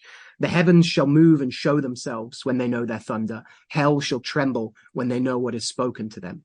And so this idea that everything can understand angelical potentially. Does it mean it necessarily likes it? No. Does it mean it's a useful ritual language all the time? Not necessarily. But we have as the final piece of evidence, the more specifically Enochian, if we want to call them that, spirit Ilamisi, who confirms that the language that they're receiving and to do their rituals in is a language taught in paradise by infusion to Adam, which again is important for understanding his supposedly perfect or infused deific language. But that's the kind of kicking off point, and that's definitely been inspiring my work of crafting and channeling bits of invocation and ritual poetry, specifically what went into putting together the Nazarth book that the Hadeans were very nice to put out last year, which is a bunch of calls to do specifically geomantic divination and spellcraft and spirit work. But having been out for a year now, I've been receiving all sorts of excellent feedback from folks who've been using it to begin mediumship sessions or other kinds of divining as well, which has been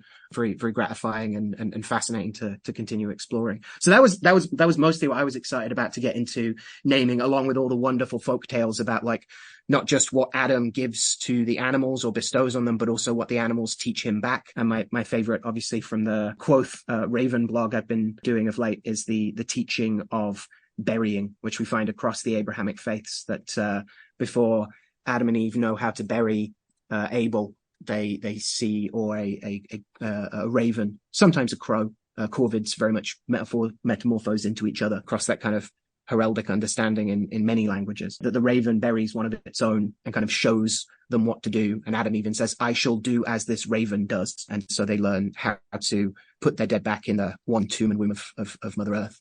But there are all sorts of other examples of where the name is accompanied by an understanding of its role or its emblematic virtue, which is very important for me when looking at pre-modern zoology and the intersections of natural magic, magical medicine, and natural history. This has been my TED Talk. Thank you all very much. I'll be here all week.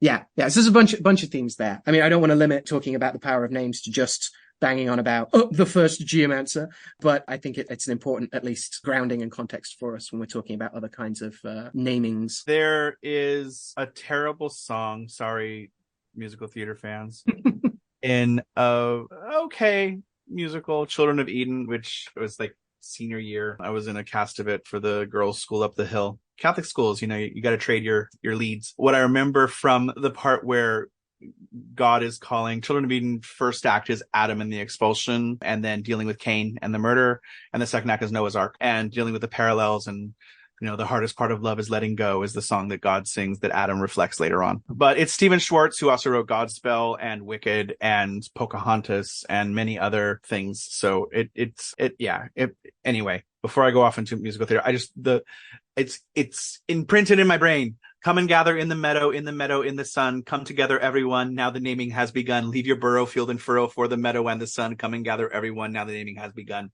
The naming. And then there's just a lot of dialogue of naming random animals, which usually means that people are going to have to make puppets or act like animals while Adam and Eve name every single animal under the sun. Yeah. And this is a super long tradition as well. Like the mystery plays could have all sorts of different famous biblical stories, but like there were riots if it didn't start with Adam and Eve. Like that's super important. That's why the Christmas tree is pretty categorically proven now to have been the paradise tree that like German mummers would like lug around with them during the winter months when you do your wassailing and need to have some cheer and some hot spiced wine. And it's from there that the tree starts being brought in. The basis of the baubles on the Christmas tree are the apples or whatever the fruit they are. Pomegranates sometimes, obviously, has been proposed for a very long time. But yeah, this idea of like it makes a damn good play because you got to get sock puppets. So you got to have people getting to romp around as animals. It produces a wealth of art history of these like amazing, like zoological maximalist pictures of like Adam and every animal they can think of. Like the bouquet of it, the anthology of it, the tableau of a ensemble piece about it is glorious, I think. The necromancy of the ones that didn't make it onto the ark, but did indeed get named by Adam. Absolutely. I think there's something interesting within naming too, within looking at like Iberian folklore and regional folklore. I think this is another side, it's just that's where my studies are, is more Mexican and Iberian. The idea that giving something a name, obviously, one of the larger epithets of magic, right, is to have the name of something gives you power over it. But there's also this avoidance in folklore of giving things proper names in order to not let them come into the story fully. I was just gonna say that. So yes, rather than you from above, the hairy one. So not only just epithets, but to give the place name. We know that it exists. So it's the demoness of Aguirre, or it's the lady of Absolo, and like or the wizard from Cyprus. Yeah, exactly. So you don't want them to come in through the story, which I will say there's been some amazing things I've experienced in my life, but there was this one time where this woman was talking about an experience she had with a certain type of spirit, that she had been on a retreat or something like this, and she got exposed to a type of spirit that was haunting her still, and she just had this vision of it chasing her, and she's describing it to me, and we're in group, and she's telling me with another person nearby, and she's kind of repeating the details for someone that just entered the conversation. And you know, when someone's describing something, you can see it, you see it in front of you. At least I do. I'm a visualizer. And when you repeat the same story especially told by the same person, they might add in details or take out other details, but you start to get more details even if they're not giving it. It's just your visualization power gets stronger, whether or not this is, remote viewing of the past event or not. Yeah. But one of the things that has freaked me out to this day is, and this has happened since then many times, but she's talking about these spirits that were chasing her. So I'm seeing this kind of movie portrayal of her running from left to right in the screen of my mind, and this thing chasing her. And it stopped chasing her and looked towards me. It looked towards the camera, and it started running at me in my mental image. And I was like, oh, no, we're done. So and it's one of those things that like I would dream, and I would enter the dream, and I'd be right there, and it'd be staring at me and saying things. I was like, oh, okay, well now we're just gonna have to be witch about this, because now we're in different grounds. But this idea of giving something too much power because of its name, I think, is important too. I'm a big fan of the Isene Duen Gusia Omenda, which is Basque for that which has a name exists. And this is, I think, prevalent in the folktales that Barandiaran went around and collected, because he doesn't name specific mythic figures that people from those villages might have names for, but it also helps generalize and universalize things as well in that kind of Llorona way of like, the Llorona that might have a name. She might be Georgina that killed her baby 2 years ago and did this thing, but it's not fully. It speaks to this like institutionalization thing that happens too. That we want that loss of individuality in order to give it more power too. In that same way that you're talking about of like the lineage of thought of saying that I had this dream, so I read this book. We see this fictitiously, and I wish that it didn't have to be this way, because I think we should be able to stand on our own 2 feet and say, I wrote this based on these things. That would be lovely. But I also understand the folk device of it, of saying, no, I heard this from someone who heard it from someone. And then all you have to do that is say that once, and then everybody else is going to say, oh, he knows the person who knows a person type of thing. And you're now part of the chain without being, indicted or implicated for the creation of it. So the naming of lineage in that way is interesting too. It's just, there's a lot there. The idea that to have a name, to give a name to everything, and whether it's Amerindian languages or Basque, where it's a good example of like not having a word for mountain in Old Basque. It does now because of Latin, but having a name for different sides of the mountain, or having a name for every type of tree, or many languages that don't have a word for color, but have a name for various colors. And this idea of group identity in that way is less important than knowing the specific constituents of what makes something up in its descriptor. So the power of naming doesn't necessarily mean the power of categorization. And, in recent documents or arguments too, with friends, lovers, enemies, all, sometimes labels are not helpful. They actually produce a rapidity of categorization that can blind us to new information. And so I think what is the naming of the individual versus naming of the collective is important here in this discussion in that way. It's like we call things tree, but there is no scientific thing called a tree, right? Like all those trees evolved individually to be that there are families of trees, but there's no ancestrally one tree that all trees evolved from. It's a description. Right. Mm-hmm. And it's like crabs. It's just a shape that things keep coming back to. It's just it all comes back to crabs. It all comes back to crabs. Crabs all the way down. And I guess then too that to understand, I guess that shift in some ways, if we can engage with something on that relationality, then we tend towards words and names as descriptors or an interactive relationship with, rather than a static noun. English having its is, and many other languages not having to be, including Hebrew, of what is the thing of comparing these two things? What do these words gain through contagion with each other? And what do they then espouse past that?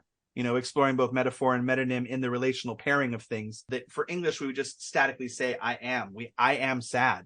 You are not sadness. This is a very strange thing to say. Right. As having a sadness on you, having hunger, like in German, that type of thing, or even just saying I'm feeling sad. And the language that therapists are constantly trying to get people to say, like, it's actually better if you describe it in this way. The idea that yes, you can harness it, you can hone in and try and make someone feel something, but you have no guarantee that you can make them feel an exact thing. Because they have their own world of emotions going on there, as opposed to I make you feel this way or you make me feel this way type of thing. That without the victim blaming that they can turn into, and the weaponizing that can turn into. The idea that there is so much more in order to be named. If someone doesn't answer to that name because you've given them that name, a nickname, for instance, the power of harmful nicknames and what those might be, or the power of group derived nicknames that, are empowering. The idea that in so much of the 20th century magical craft world, and even the Golden Dawn inheritance thing, you want a motto. You choose your motto. You choose your name. This is your true name because you chose it. Your parents chose yours for you. Where in many cultures, the fact that the parents chose it for you makes it more of your true name than anything else. Or that a name that is divined on and approved by, that the parents could come with a list of names to the diviner, and the diviner says, nope, your family's both sides of your dead and the gods reject this. Oh, this name, the 7th on the list. This one's approved. You're like, I guess that's their name now. So it's an interesting side of like what speaks true, within naming there. Yeah, and just what is the context that this name comes from, right? Does it come from a moment of like interpersonal conflict or one-upmanship or henpecking? Does it come from being more fully recognized by a community and stepping into an office now? Like, that's one of the things, just very briefly, that really interests me about the Adamical naming, is unpicking a conception of like, this is the true name, and if I have the name, I own you, right? Which is, very much how, a lot of early modern British folks setting out to invent, the British Empire are treating it. And again, there's plenty of stuff in like the excellent book about colonizing the spirit world, as well as the new Eden of the Americas. But also like there's an Edenic terroir, I feel, of like, this is the moment at which human and animal like agreed and met and spoke and made a deal by that name, that the name doesn't have to necessarily connote an ownership and a control so much as a meeting point, a conjunctio. And that was it. Like, where does the name come from, and what does it evoke when it's used, right? For the person who's at the end of it, and the people that keep it on their lips, especially past the physical death of the person. Yeah, absolutely. Or the death of names, the names of the ancestors that no one recalls anymore, and how they become a legion that acts as a force, as a kind of rhizomic expanse of spirit power. I think about that a lot in, I'm a big nerd when it comes to a lot of the book and folk magic things, because it's, kind of the cultural heritage in which I've really invested myself in and was born in. But and we have a lot of, naming type, as any culture does, naming type convention, storytelling motifs in terms of folk magics, including some of, that I just shared in my class at Salem on phallomancy, on divining with beans, which it wasn't even beans originally. The practice definitely came out of Mongolia and Kazakhstan to the Balkans. But, that kind of understanding of Adam and how the devil tried to create it, kind of beats, God to it and creates Adam first, but failed and created woman, which is interesting, or failed and created toad, failed and created, these different things, and how God has to plug the holes that the devil pokes into Adam's body when he breathes into their mouth with herbs, but leaves one open so that, the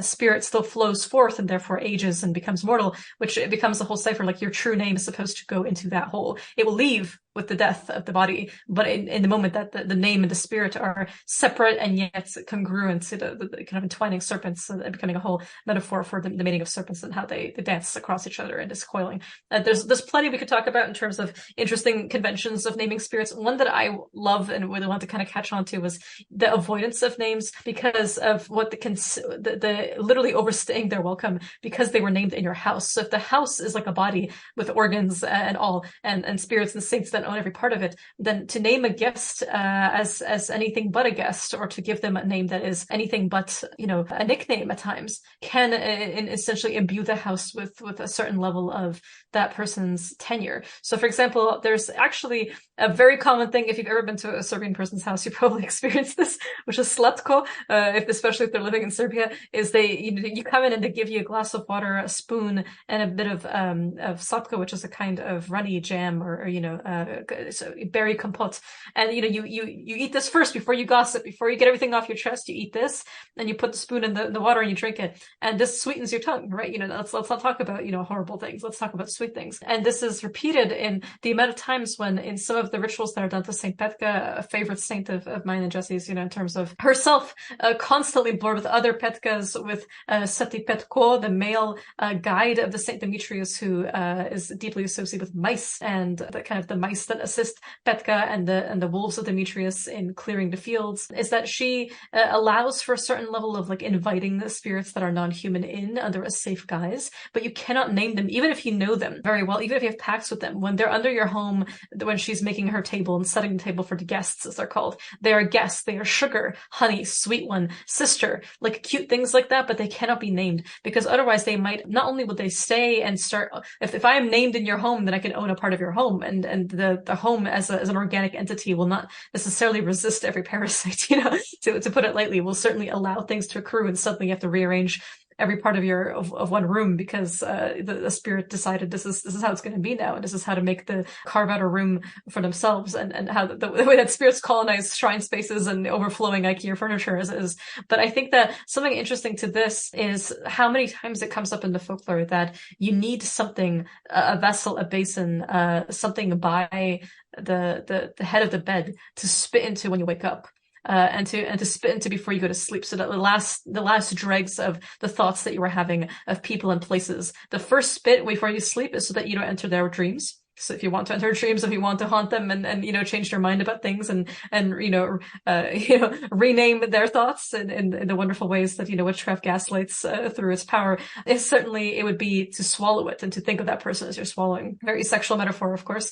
And then at the same time is when you wake up, it's to say, whatever followed me home through my dream, that story that, you shared, Jesse, of like the spirits staring back, to get rid of it. And that gets poured out by the spirits that deal with allocation of waste, allocation of letting the guests leave when they've overstayed their welcome, because a bad nickname can be like a guest that overstays its welcome. How do you kind of confront it? How do you rid yourself of its reputation? How do you rid yourself of its ability to have power over you, to call you that you jerk even a little part of you when you hear it and it's about you, and so you still kind of, there's a part of your spirit that is pulled when it hears that. There's a lot of like stories in the Balkans of like the pieces of your souls or the souls that are in you and that live in different parts of your body and different organs, and how they can be pulled in different ways, pulled out forcibly and kidnapped and rearranged and stuffed with things and put back, excised in spirit surgery and put back in with, the naming of your dead, if they're sufficiently unpropitiated to come back as vampiri, as vampires, and then to haunt people.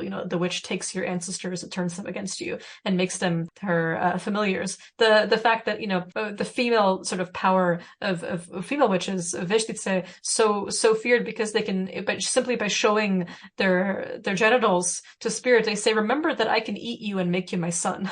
Like you'll come out as my child, and a child does not disobey his mother.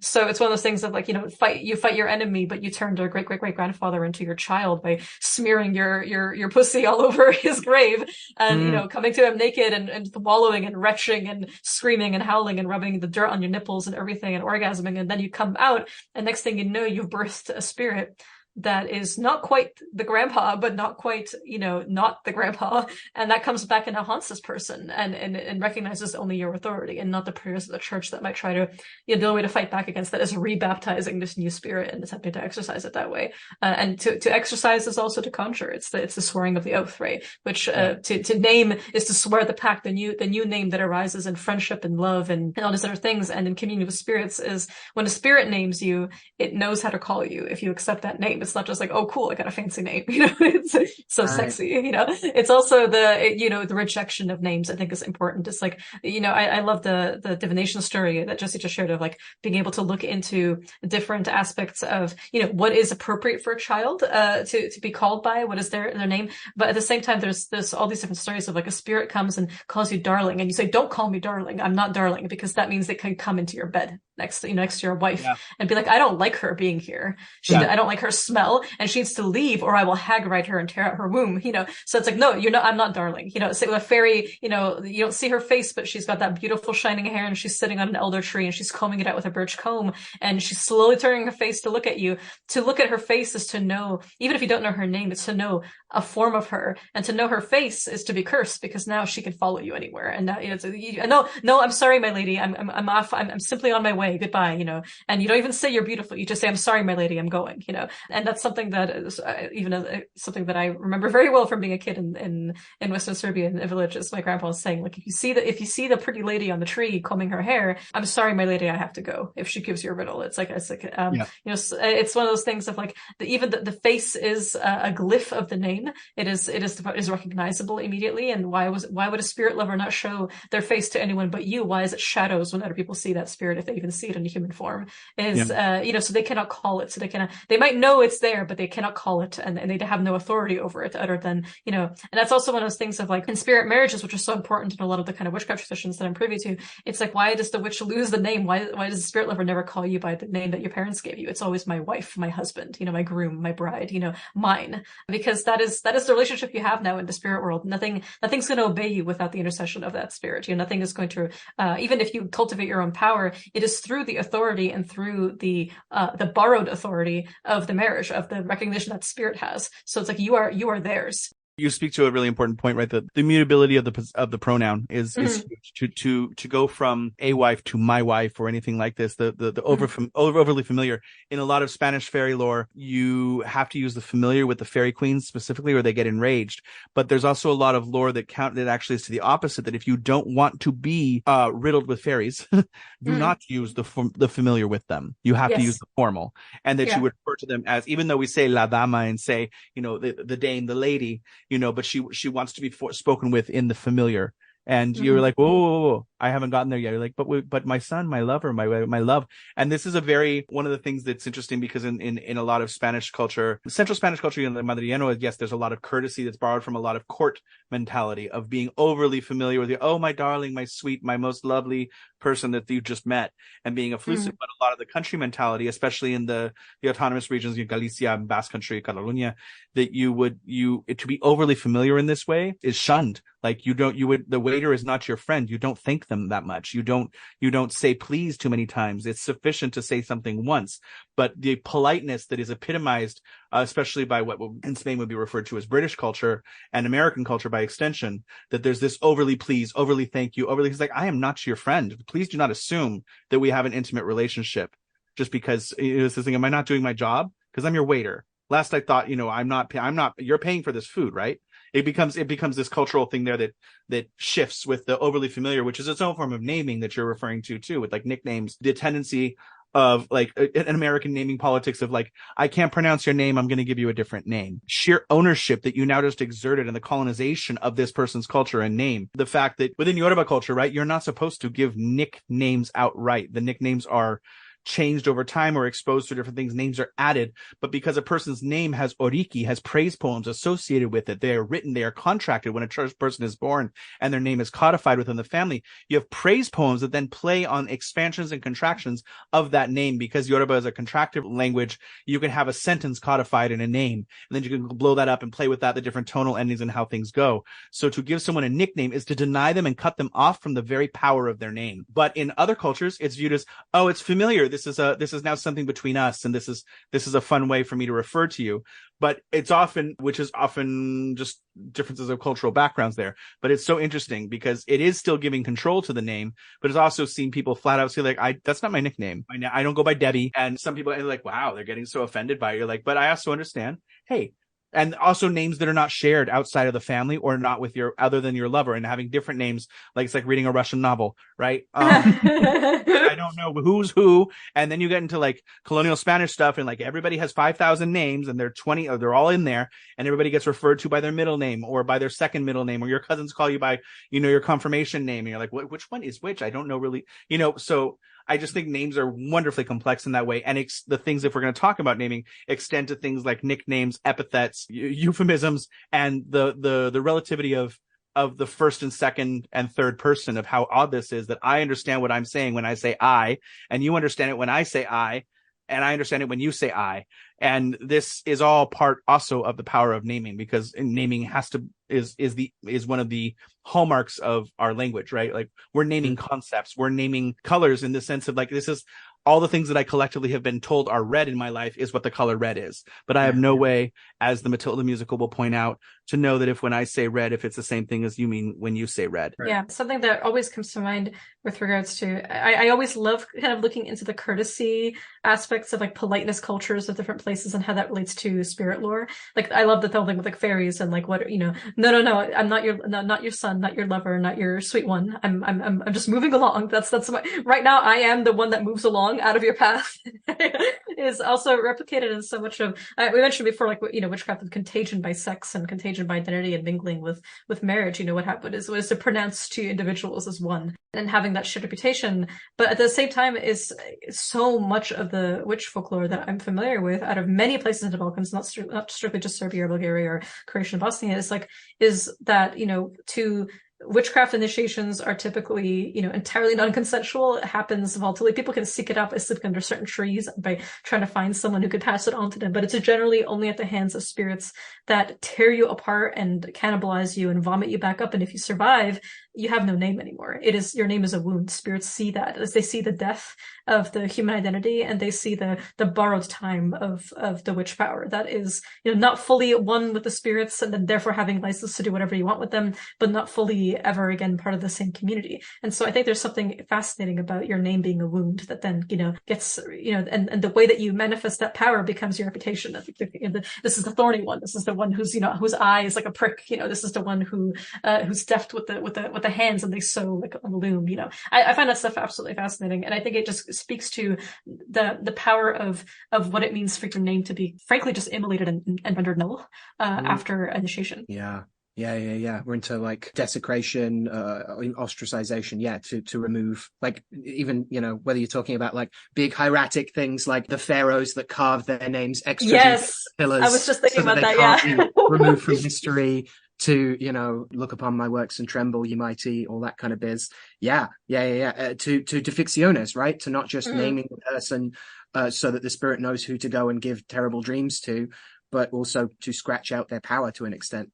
And the mass manufacturing of the ficciones, like the ones that the blank name that you just buy and then you write your enemy or your judge. Yeah, the mail merge ones. The mail merge one. Yeah. For the Maleficia slinger on the go. Yeah, the shotgun approach of so much of PGM.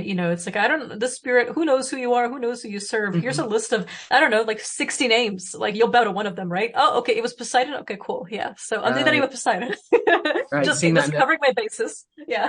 It's same as the Picatrix, right? Which has at various points a very soft and a very hard polytheism of like, if you are different ones, then I'm calling you all in, and someone can answer this. But I'm looking for something in a triangle. I'm looking for something brown in a size 16. Exactly. I'm open to input, but it also speaks to things we talked about too, of like naming specific hours and quadrants, then division of divine time. The gospel was the book of Enoch, and the naming of the sun and the moon during the the summer and the winter are different, or hours, and that the magical circle is not a fixed identity, but one that is literally naming the authorities of the time and place where you are now conjuring to allow you access to the other world. I'm reminded of like Mithrandir amongst the elves, Tharkun to the dwarves, Olorin was I in my youth in the west, in the south Iganus, and to the north Gandalf, and to the east I go not. Like Gandalf's names and the quadrants and all these other things too, which is so good. It's being named many things amongst many people, and what you are named over time too, to be able to assume those identities, because I think the same name that could negate your identity at first of foreigner, or the slurs that can be thrown at you for various things people don't like, which is empowered trying to name you something else, right? It's institutionalizing you, taking away your individuality. It's giving you a collective noun, as we've talked about. But then over time, those things can be turned on their head. Every art movement, right? Most of them either emerge from literally a manifesto, which is usually built from anger against something implicitly, or like the Impressionists, that was a slur that a bad review gave them, and they were like, okay, let's be that and make it work for us. And and reforged the manacles and the sackcloth and ashes of denigration, right? Of making black, quote unquote, and like working with that darkness as a rich, fertile thing to recast yourself some crowns. So where this makes me go is in like specific, I mean, we can talk about the names because everything has a name now, but Dogwood is specifically, it makes me think about the controversy over Dagwood being the original name. That like this is kind of a folk etymology that gets talked about a lot, and then a lot of people are like, this isn't a name. There's other names for this plant before then that are being used. But the idea that then the lore goes so much heavily associating the dogwood with actual dogs and houndberries, and that this is also a name given to belladonna and things like this. But dogwood itself is such a mythic tree that, of course, now it has many things around it, that even the confusion over the name for horn versus cherry plays into this, right? Of like the Greek word is older than Greek. And so there's these conflations that happen. Hagiographic blur that just is like a nomenclature blur. I don't know. It's not even nomenclature, but in this case too, always valuable to remember that scientific names are very late in the development of things.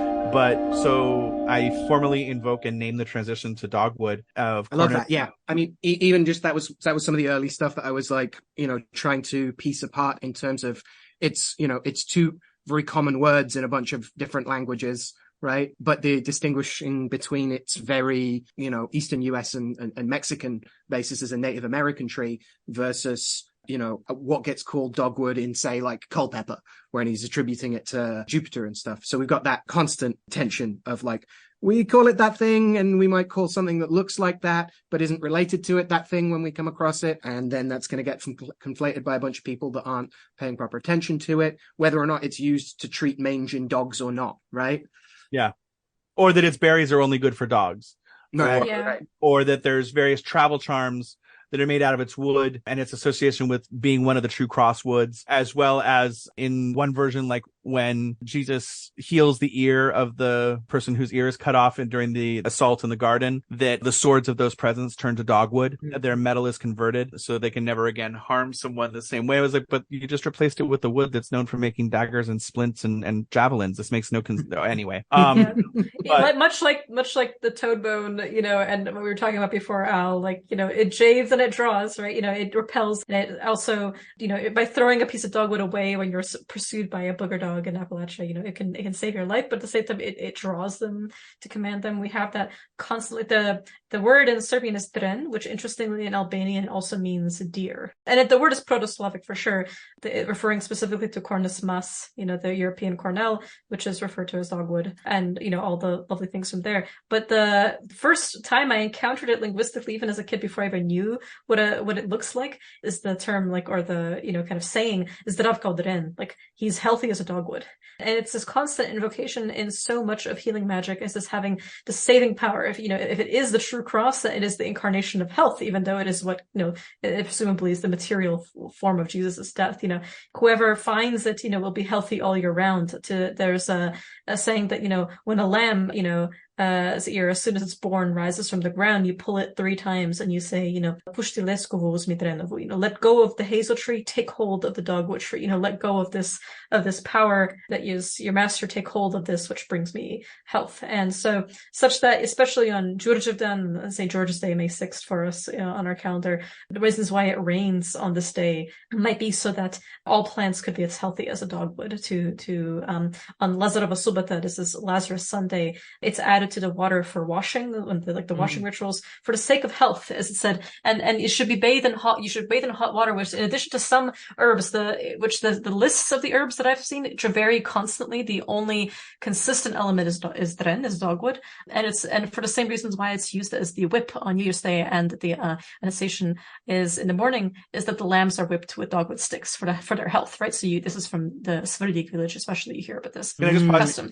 So there's a lot. Pardon me? I didn't mean to kill your flow. Did you say Lazarus Sunday? Because I'm only familiar with Lazarus Saturday, and I'm like, is there a Lazarus? Sorry, Lazarus Saturday. So okay.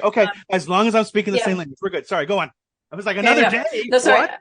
I'm thinking in Serbian, but there's I love speaking of Lazarus Saturday, when the cattle return from the mountain to the corral, the host, when you count them, when you really take the sheep, often it's only hazel or dogwood that would be the pointing stick to kind of bless them all with health, so that they don't track their scent. Like, it cuts it off at the village boundary so that the wolves don't follow them, right? You might use switches of dogwood to switch cows and to drive them when being chased by bulls and so on. And it's said that, you will use dogwood for the male cows and hazel for the female. And interestingly, in Bosnia, to decorate yourself with dogwood before the sun set, and then you go out into the alley afterwards and hand it to the first person you see, that's just called surrendering the dogwood, which is essentially a reminder also of how it is picked, how its flowers are seen for the first time in spring on St. George's Day before dawn, is that this is a notion of, like, surrendering to it in laziness and in sleep, is what we hear from Vrčević in Pomenje, is this idea that, you're allowing its inherent property of the dream world, of its ability to kind of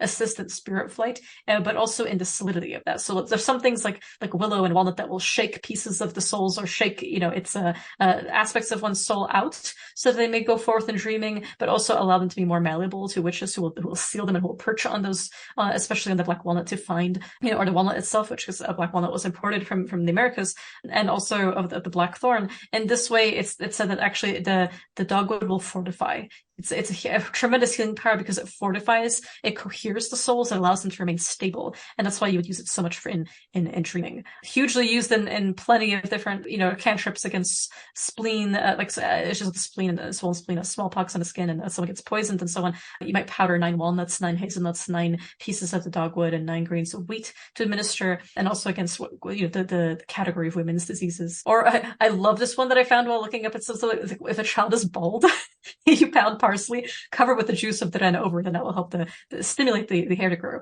But it's primarily used as well to open up the sickness in a patient so that the sickness can leave. Because if you just add tons of bombs and things that kind of seal the heat inside a person, unless it is a kind of sickness that is meant to cook inside the person and then eventually leave, like applying more heat to someone who has a fever, the patient has to bathe in water in which a branch of the dogwood has struck it repeatedly, or spent the night, alternatively, from one other source that I found, because that way it allows the cohering of the healthy souls and allowing the ejection kind of of the unhealthy soul. So I think the opening up of the sick is an interesting way to phrase it, right? This is a direct translation from the Serbian. It's just this fascinating idea of you have to let there be room for the sickness to leave, otherwise it gets trapped and it resurfaces, right? So it's kind of a folk understanding of infections, right? You have to take your antibiotic the whole time, right? Otherwise it will come back. And I hugely associate with Christmas, of course, because of Eritrea is, on Mladenci, the going to dren, going to the dogwood, is to gather buds for communion. And it's done with silence. You're not supposed to speak.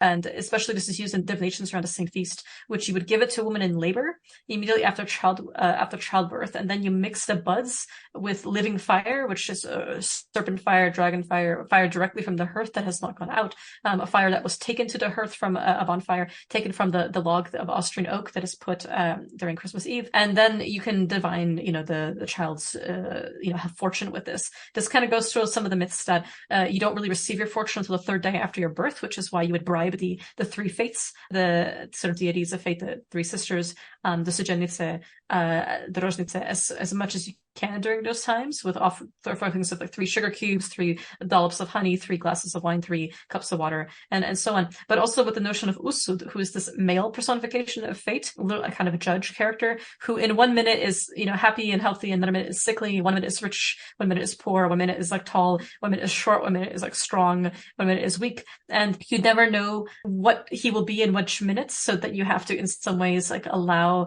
a level of divination or coercion of these spirits to be let my child not exit my womb and take its first breath until Usud is in this form. Dren can be a way, the dogwood can be a way to cohere some of those spirits into this pact. It's a way to, as oak stands for the oath, Dren in many ways stands for the cohering, which is why, of course, it's used against werewolves, against witches, against demons, to put over the windows and fireplace on St. George's Day to protect the home, right? It's specifically to ensure for this kind of protection against that which would seek to dismantle your souls or allow them to slip through, your fingers and your cracks, and you don't even realize they're forming, the traumas that occur that allow a witch to take pieces of you out and put them back in, as we mentioned before. One quick thing I wanted to know, because I thought you guys would find this kind of cool, is this idea of Bini Petek, or Bidani Petek. It's the Plant Friday, and this is the Friday preceding Jurjivta. So whatever is the Friday before May 6th, this is when you go pick a lot of medicinal herbs. It's also anticipation of Jovan Bilobero, which is the summer St. John. It's St. John's Day for collecting herbs.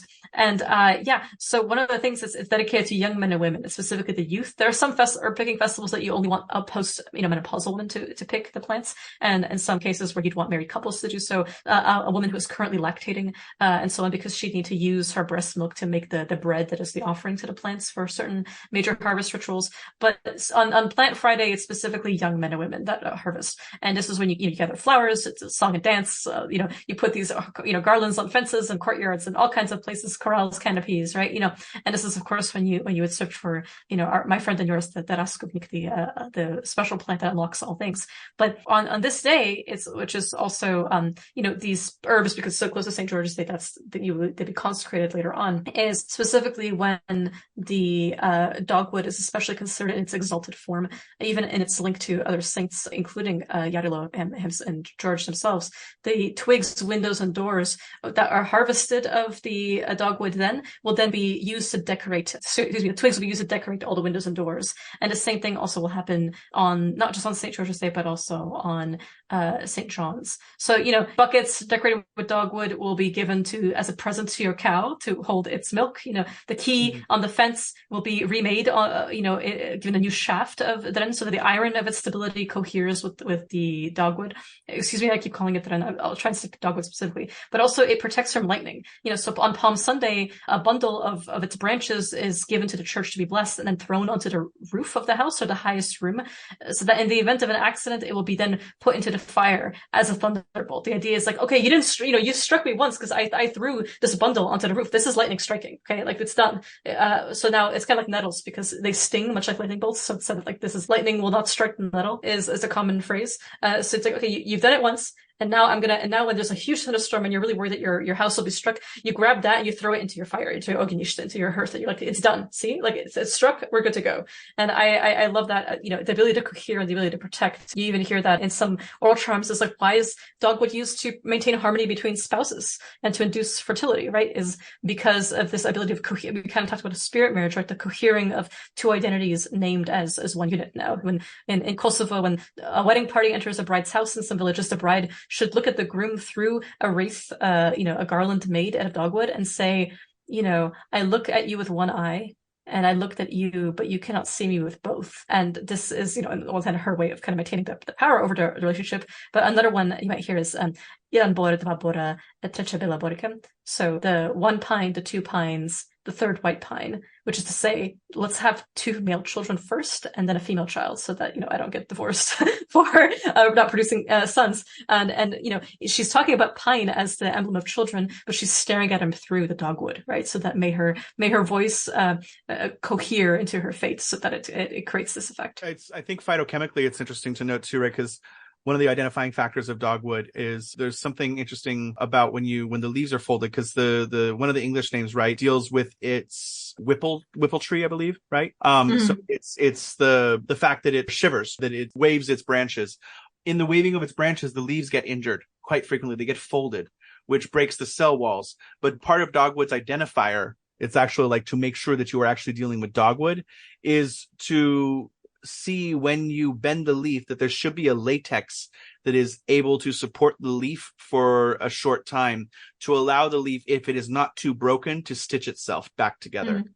So this is one of the ways to tell dogwood from other species, because the flowers vary across the way. Like in Spain, you get a lot more of the sanguinea, the red dogwoods, and those flowers are very small compared to what I'm used to here as flowering dogwood in the eastern United States, which are extremely prominent. Like everyone has one in their yard because it's part of the like seasonal round to go from, star magnolia to pear and apple. And like, then the dogwood is there to welcome spring, around Easter, which is lovely. But I also find I'm fascinated because one of the main things, right, with the leaves, the veins themselves are usually 3 to 5 pairs, and they're arching and they converge. So to me, when I look at dogwood leaves, they look almost identical to plantain leaves. So there's a notion there, plantain being heavily mucilagynous also deals with stitching things together, allowing congress between the worlds in that way, where you put an offering on a bed of plantain leaves and the fae can receive it without penalty. So I think there are many similar things with dogwood in order to allow transition between different rules of authority, that it also forgives the error in translation between not only language itself, but between kingdoms. So that if you have done something in offense, that if you're offering it with dogwood, that you're saying, please do not understand me, and I'm trying to not offend you. So any of the offenses I give, there is no hidden agenda, which can be used falsely, but you have to be careful when you're dealing with entities, because it's like, well, no, obviously there's deception in your heart if you're doing this a certain way. But dogwood also speaks heavily of the kind of fire you're talking about with the healing, because it's also known as midwinter fire, because the branches, when they're taken in the winter, if you cut them, they turn very orange as midwinter approaches. So they contain a fire within them that is sometimes said to be from being the cross that absorbed Jesus's blood and all these other things that goes with it, as well as being the flower itself being its own cross. There's so much there. I know that it is used in various parts of the US and also in Mexico to silence the dead or to silence the living, and that the blossoms themselves in full bloom can be placed on the grave of someone who is unquiet, or that this tea can be, or tea can be made with certain passages from the Bible said over it or literally put into it that would allow you to silence someone just on the kind of like, you do not need to speak now. And so I think that's something interesting too, that you then, because then you would use the twigs to whip the picture of it, or even to whip the Bible if you've used those verses to be like, hey, this person is not supposed to be talking. So it has this, it's not a stop gossip so much as this person should not be speaking now. And that's an interesting side of it too, that it begs, it's a soft stop talking. So if the dead they're not dead or not supposed to be talking, this is an easy kind of visualization there to even touch the grave with the whipping of the stick that way. But it's the flowers themselves I was taught have the power. But if you make this tisane from it, that too, you could pour this over the grave or the headstone. If someone's having too many dreams of their dead husband or their dead wife, that you would then wash the tombstone in dogwood blossom water, and even whip the tombstone with dogwood sticks. So I think there's a lot of things there, that the plantain on the ground becomes the dogwood tree, that there's a lot of interchangeable lore. And certainly to me, the leaves being so similar speaks to this. Yeah, I think the first thing I recalled it as a kid was like, oh, it's the plantain tree. Like, oh, he's gonna go through bokvica, it's like bokvica's plantain, it's that funny plant that grows everywhere on the sidewalks and everything and heals all things. Like, my grandpa would always pick some straight fresh just to put on anytime I had a scrape, because it's so obviously healing. Yeah. But that is absolutely, I think there's a huge link there, and it's one of the reasons why it's so linked to fire. It's purgative quality. It's the actual reasons why it's sometimes used to stoke living fire, and why it's used for just like lustrative purposes over the fire. And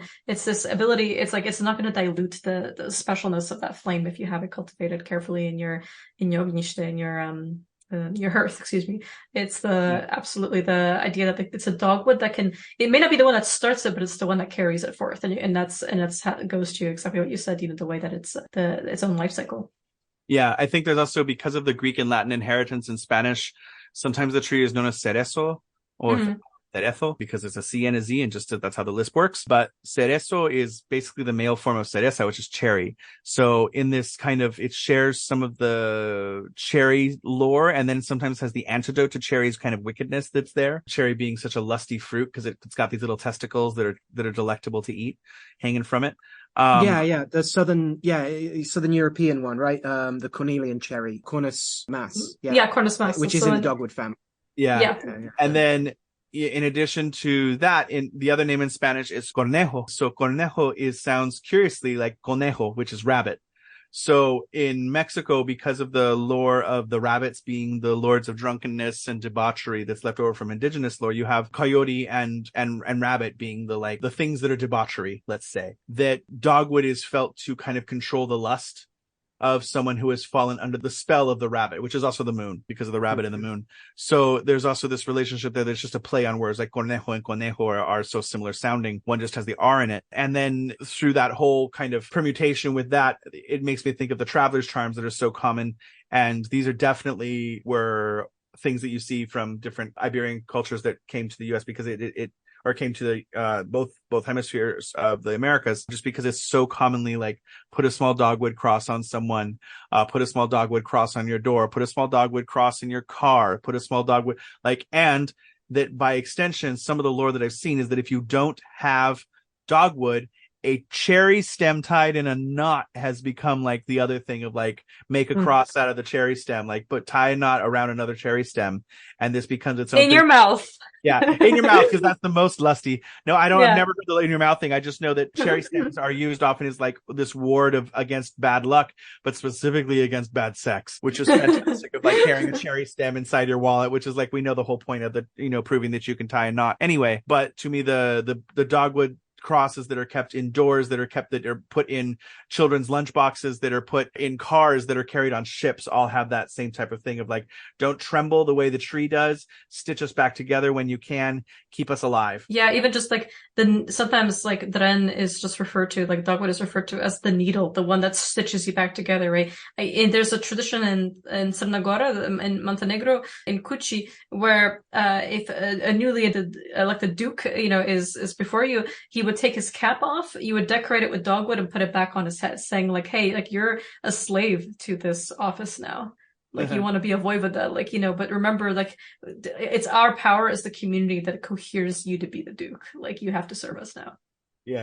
Love that. Also, the cherries are really bad anyway, that come from the dog. They're not good. That's the whole thing of like them being dogberries or houndberries and associating like by backwards, the reverse hagiography there that happens, right? Of like, if you call them houndberries, then houndberries are also what's given to belladonna, which is listed in some books as, of course, being sacred to Hecate or mentioned, and then you see by the 90s Dogwood itself being said to be sacred to Hecate, and then lore coming in, because one of the things we do with reverse hagiography when we come across is we try and make it make sense, and therefore you have to backwards engineer why it might be, which is also wonderful because this is the inspiration, right? Like, I don't know why Dogwood is sacred, but I can try and figure it out. Well, its flowers make a four-way road, which is not necessarily a three-way road, but it's still a crossroad, which might allow her, like, all these things come together of like, I don't know. There's something interesting in all of that, of how it happens. Absolutely. Dagwood. Dagwood. Anything? I feel like we've got a lovely plethora of dogwoody-ness there. Anything to add on top of that, Al? Or no, especially that's amazing, like folkloric engagements. Thank you both. I noted that there was something around some of it, and I couldn't find out which particular version of Dogwood it is, but has inks that can be made from the bark, which are normally dark and mixed with like all sorts of iron type things to get a good black. But a scarlet dye can be made from the roots of one dogwood, and I love that. Like the trunk is black, but the roots are red. It was pretty neat.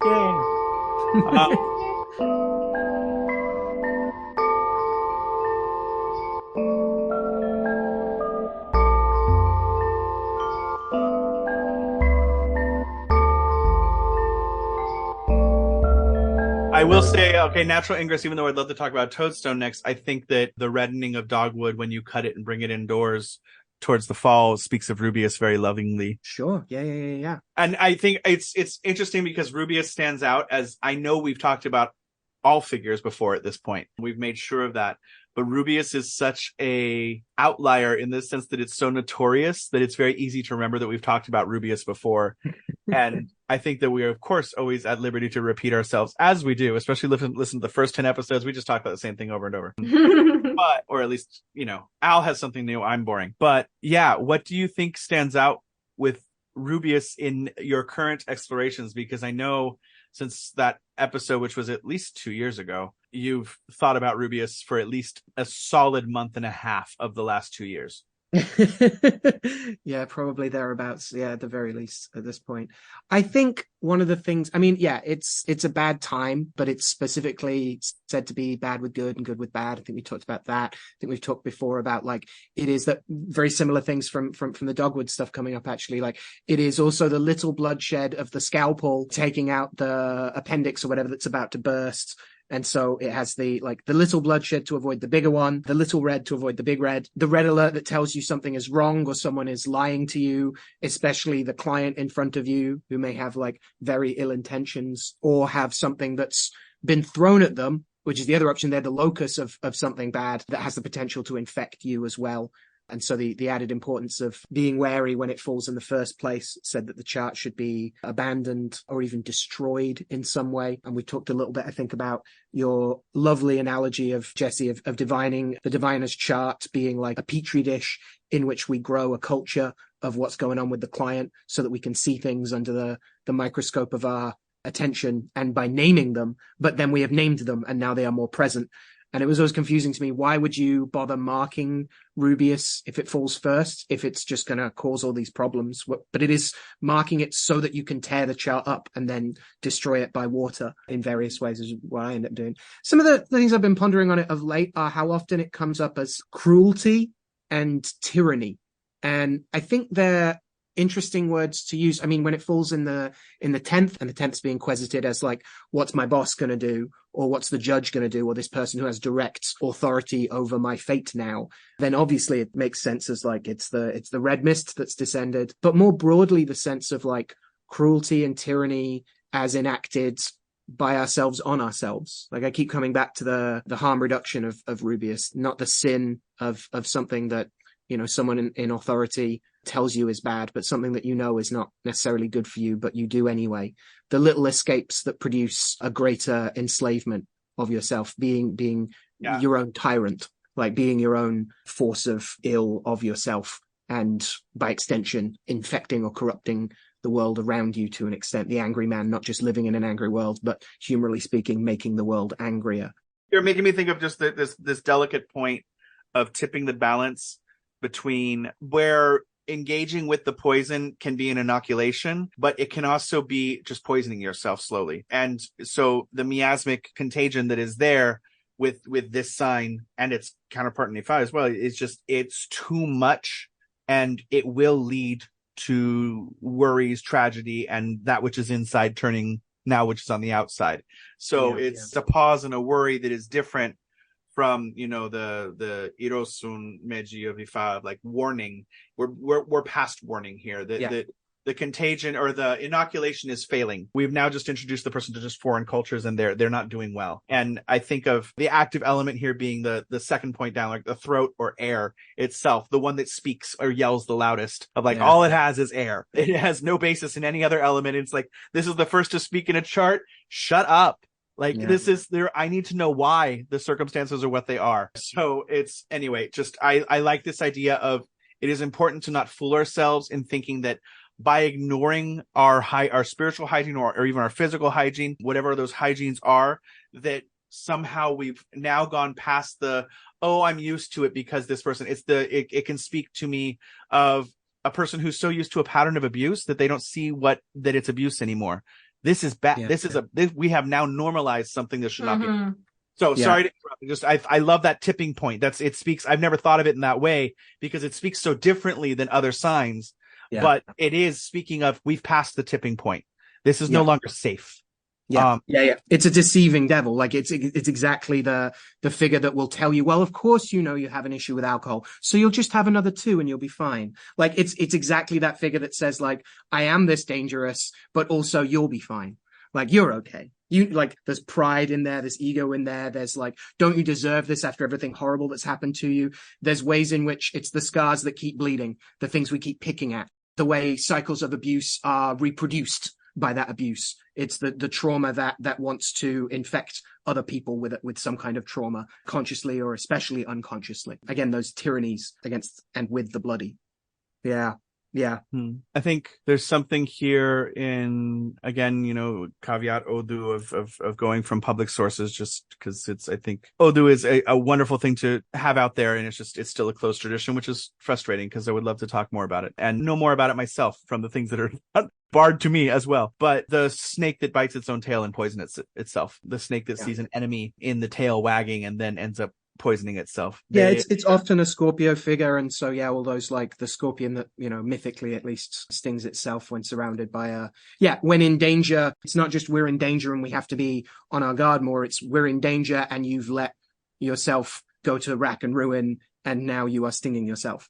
It's ironically a good sign for like the start of new things in Ifa, but not necessarily to talk of new things. It's just like, keep your head low and do what you need to do to like it's a dangerous time, but a beginning is a dangerous time, I'm told by Frank Herbert, or a delicate time or whatever. And so you have to make sure that you're keeping your head to make good decisions. It speaks of someone who has no friends, no family, that they're always alone and that they have lost touch with reality, that there's a madness that comes here that is not necessarily pure insanity, just a lack of touch with reality. And because of this person can be very difficult to sway back to reality because they're not unjustified in the way that they view things. There's a reason for the way that they view things, but it is still a difficult sign that many people would say, let's just avoid it. And, it's worth mentioning that, of course, this is the corresponding sign that is the home of the energy known as Obaluaye, or the father of the world, Omolu, that's Saint Lazarus figure within these traditions, that is the deity of contagion and illness. That the flow, the waters that are on the inside, the rivers that flow on the inside, which are typically under the protection of Oshun as deity of flowing rivers, now it comes to the outside, and what flows on the outside shouldn't be there. The pipoca, in Brazil, the popcorn that gets its name from this kind of pustule that rises up, that comes from below, because you cook popcorn in sand in much of indigenous America, right? The kernels are in there and the popcorn pops up through the sand, so it comes to the surface of the skin like a pustule. So this cleaning yourself off with it in that way is to remedy the action, the explosion of the sign, right? That, okay, look, body, I've already got things exploding. I'm already cleaning myself off with them. There's no reason to go further here. Right. So I think similarly there of that force of air and the single point of active air that's here. and what that is. But yeah, Sam Block talks about reading it in that way as like a dust devil, which again gives us back to some Lilithian business, as well as like not the thoughts in any ordered way of the rational mind, but the irrational racing thoughts that get us out of our heads in various ways, which is also where I think we meet a lot of the like substance misuse stuff that the figure often speaks of. It's interesting. I'm looking at, it's fascinating. Like, quick search. And okay, here's my notes from this one website. What is born here? The murder of one's children. At any age. The pigeon, the homing pigeon, and the sparrow, which was talked about in Olga's stuff. Also, the marrying of outsiders and the Medea. Yeah. So it's like, this was okay. It's interesting here. The also, red it seems like.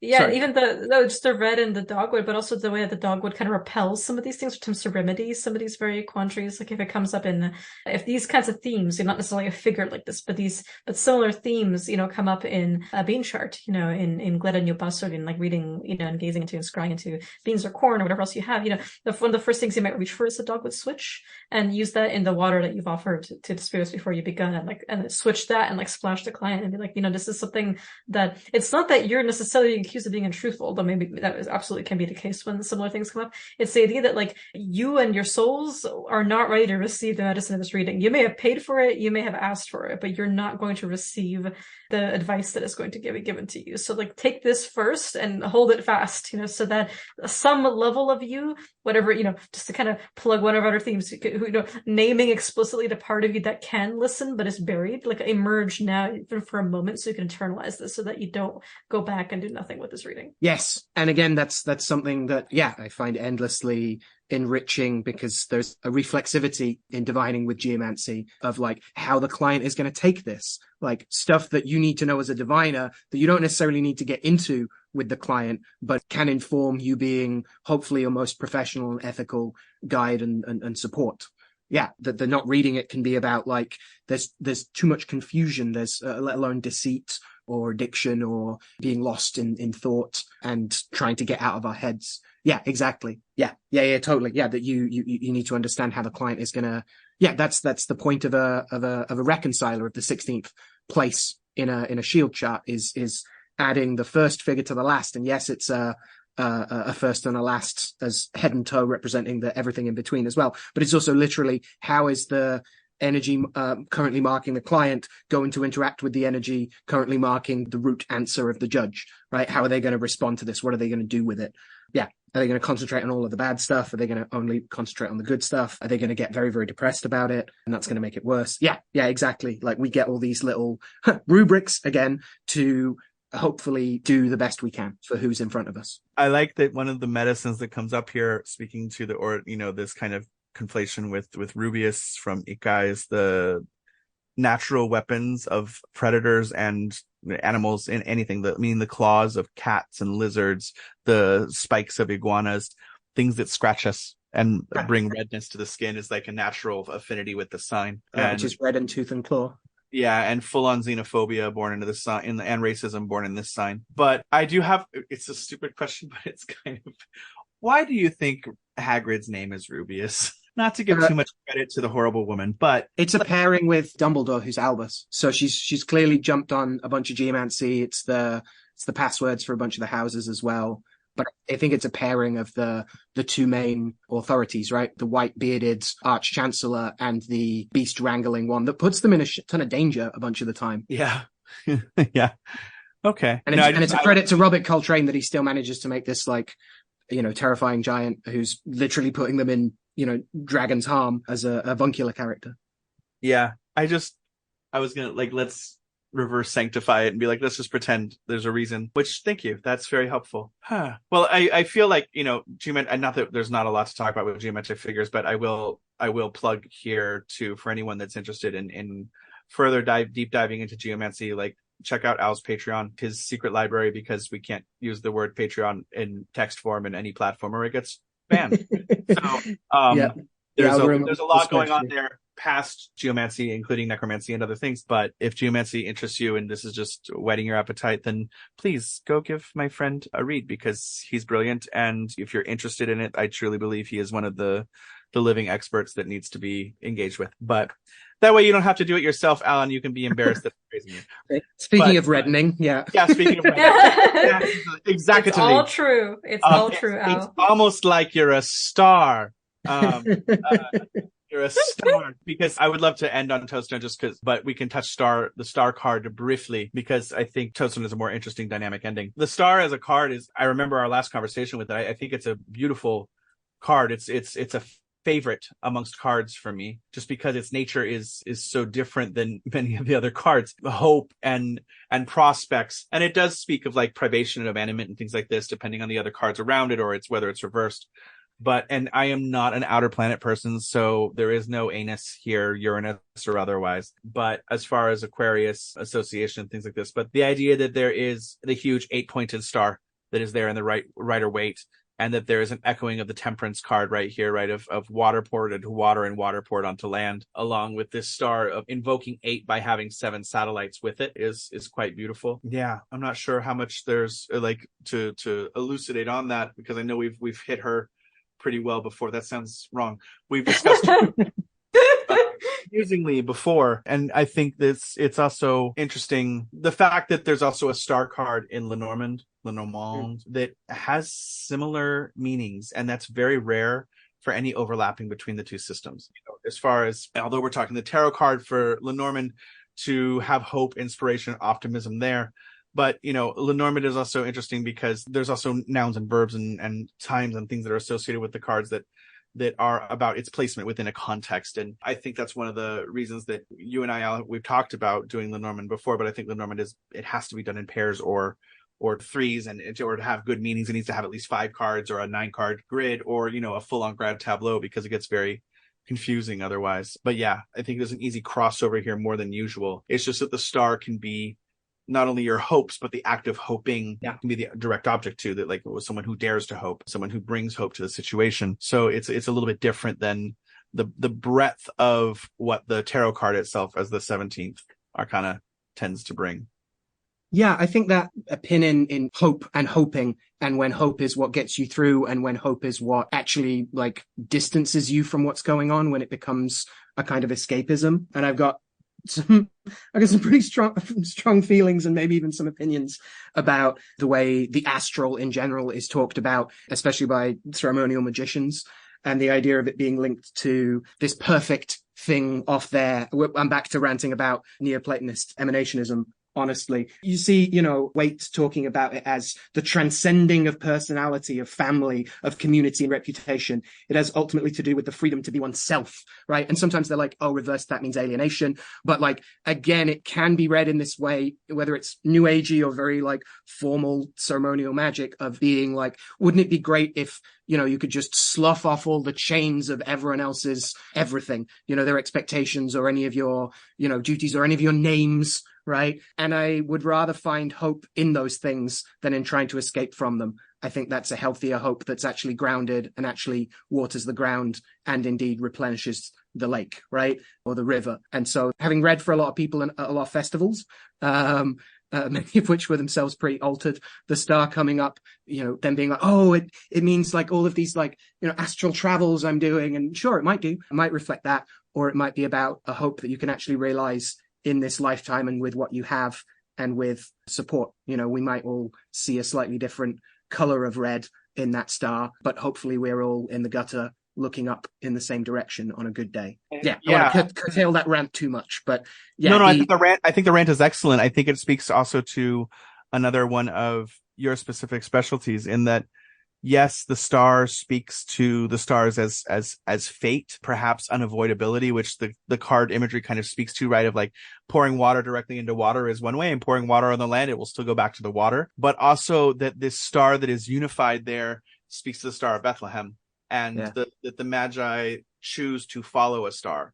That there is an inevitability that's happening, but there's an element of choice too, that you can fix your gaze upon a star to follow, which harkens to a lot of like, it's a nod to many other things within astrological magic or stellar witchcraft or whatever these things are, of like, I'm going to form a relationship with this specific star, which has a specific way of existing in the world, which is true of any value center we choose, what deities we pick, what friends we pick, what type of music we like, and its effect on us. But that we do have, even though there is some, you can't avoid fate that comes with it, but there's still that hope of, we do have some influence. And I think that's especially those of us ascribing to be witches, magicians, and or otherwise carcists, all just that this is a card of daring to hope and dare. And it's a lovely one to that for me of, it's the 7 in 1, it's the 1 in 7, it's, the Ogdoad, it's the birth of the witch, under what star they rise with, right? Like, what is the story and where do I take it, that you are helping write the story? There's a co-creation versus a clockmaker. And those are two different things.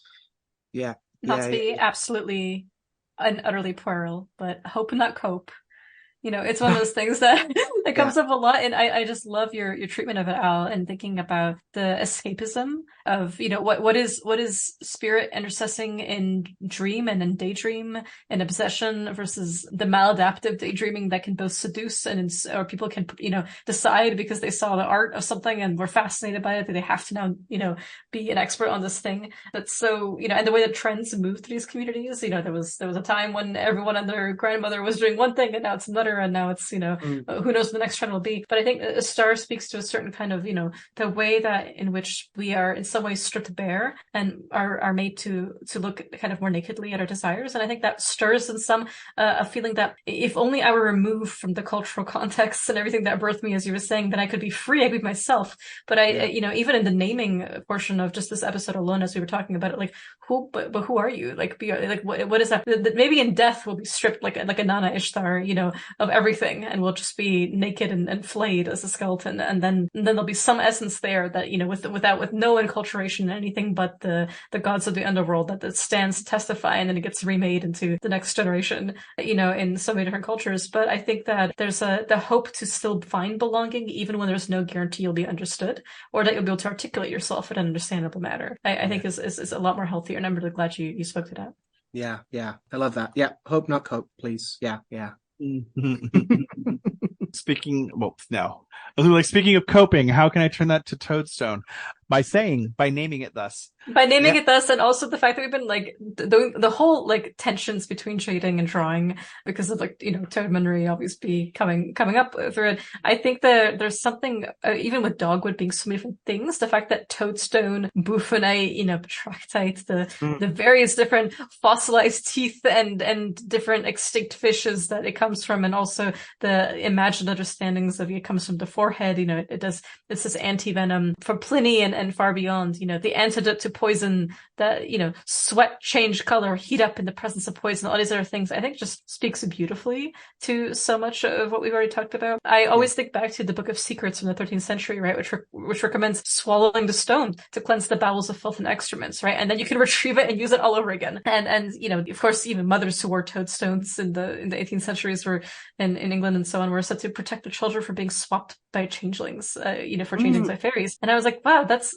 way beyond talking about it could be this extinct type of fish from the Jurassic and Cretaceous periods, 200 to 100 million years old. I just love the idea that this is something that could attest to the integrity and the name of your child being the very one that you named, the one that you went to all that efforts to pick a good name for. It's still going to be that kid. Yeah, I love that. Yeah. Great point as well to ground us that there are a bunch of things that get called the Toadstone, right? Mostly if we're talking minerals, right? It's usually buffonite, right? The one of silica, aluminium, lime, and iron oxide. And that sometimes it's not even that it's found in a frog's skull or some other part of the body, but that it's just frog colored in some cases, right? Why stones take on the qualities of their names or are named after the qualities of the things they're named after. Yeah. The friendship stone, because it's shaped like a friend. if stone white shaped friend. Yeah, exactly. Yeah. I remember watching Wicker Man in my teens and memorizing the blackboard, right? In the school. Do you remember it at all? The Cockney stone preserves the pith of milk. The snail stone preserves the eyes from darkness. The toadstone preserves the newly born from the weird woman. The hagstone preserves people from nightmare. But these 4 stones are oh, okay, well we have to get them all, don't we? We have to Pokemon them. But yeah, Toadstone and protection, anti-poison, anti-basilisk, or pro-basilisk, I suppose, in some ways, as well as the fossilized teeth of the Lepidotes. So we see the the kind of fossilized preservation of some of them that like just in place, it looks like, ironically, it looks like a Suriname toad, the way that the fossilized ones can come, because there's just so many of them in one little place, because it's their teeth. It's like they're just small round teeth.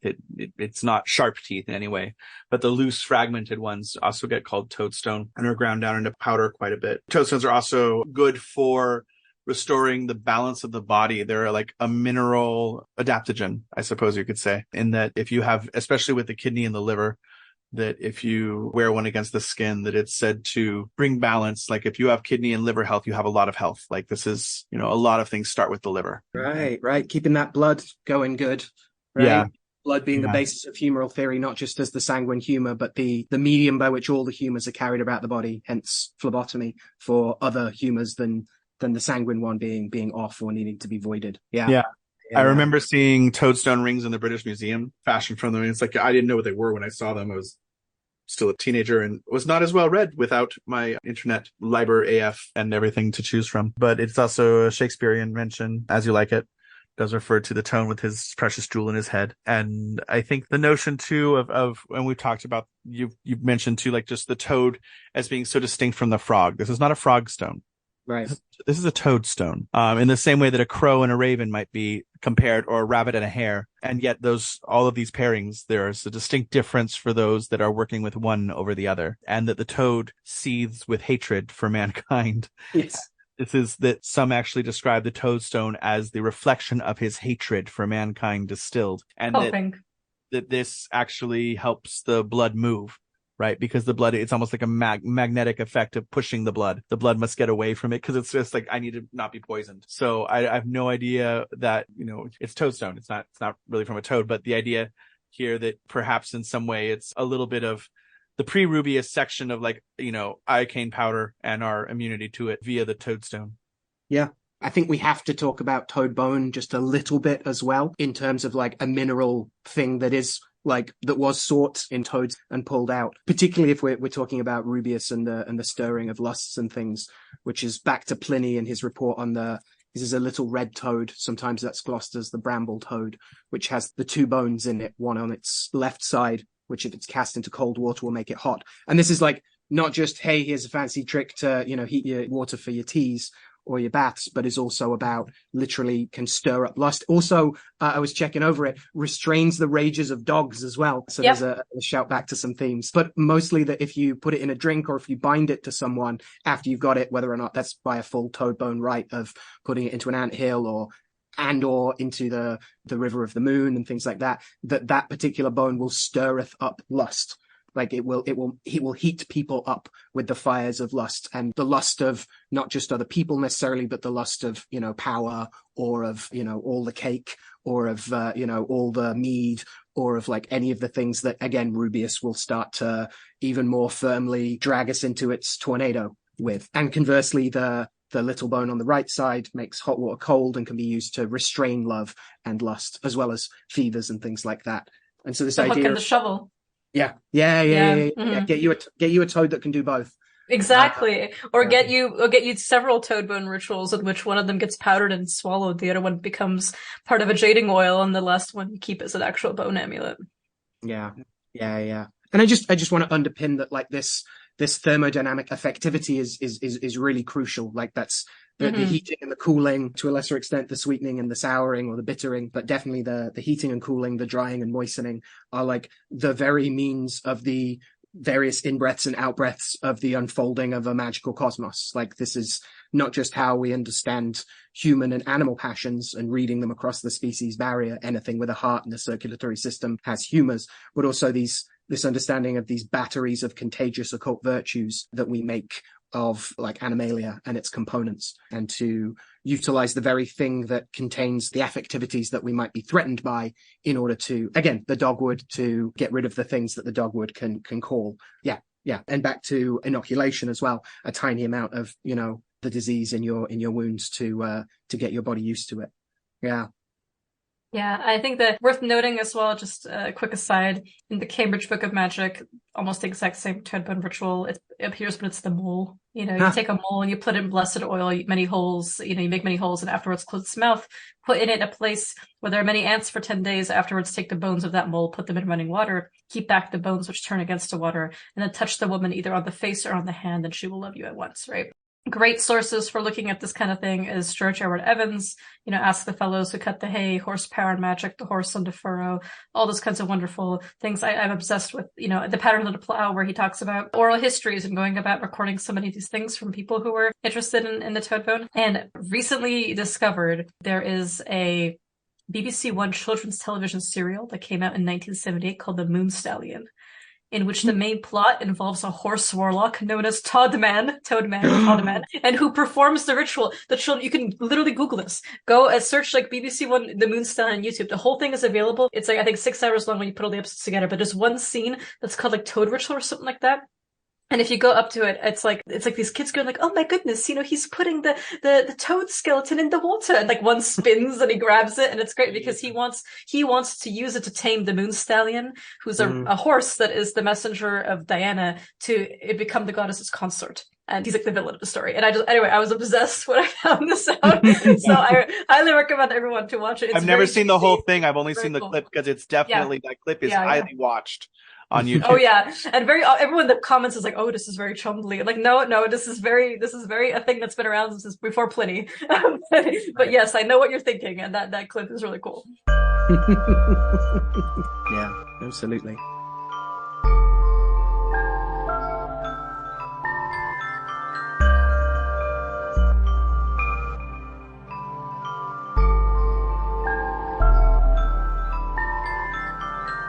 All right. So are there ways in which we can, just circle over what we've done, ensure that what bleeds out of this meeting of minds and ramble is useful for what Blood's new endeavors for folks, or offers them some witchspiration of their own? Any threads that we haven't already remarked upon that are kind of emergent from putting these topics together for either of you?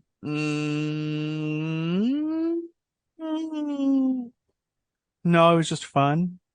Sometimes it's just fun. Right. No, I think we found a lot of the connections between them, and random things that convergences that happen. Obviously, it's fun to talk female demons, because it's not as common to talk about things that are sexed that way. Female dead magicians, whether fictitious or living, who gives a shit? We'll blur the line there all we want. I think, and female saints who are just, particularly well houses. There's obviously a lot of legendizing that's happening here. Who knows what's true? Who knows what's not true? But in the greater pursuit of, the witch that I promote, of use it all.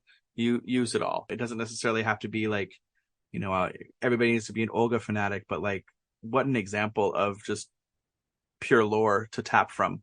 And, if she fails to convert you to Christianity, she failed to convert her own son. So it's not like it's that big of a, I was literally just thinking that. You just say, I am your son, I am your daughter, and therefore she doesn't have any power to convert you if you're worried about becoming a true Christian. But that said, I think it's lovely. It's wonderful to have you with us, Kat, and to it's lovely to go so folk magic and folk traditions in this episode. And I think we always do that, but it's been a couple months for us, and it's a lovely way to kind of revitalize our fire, our Dogwood fire, our dags to keep moving forward. And, it's Rubeus be damned, we'll be fine.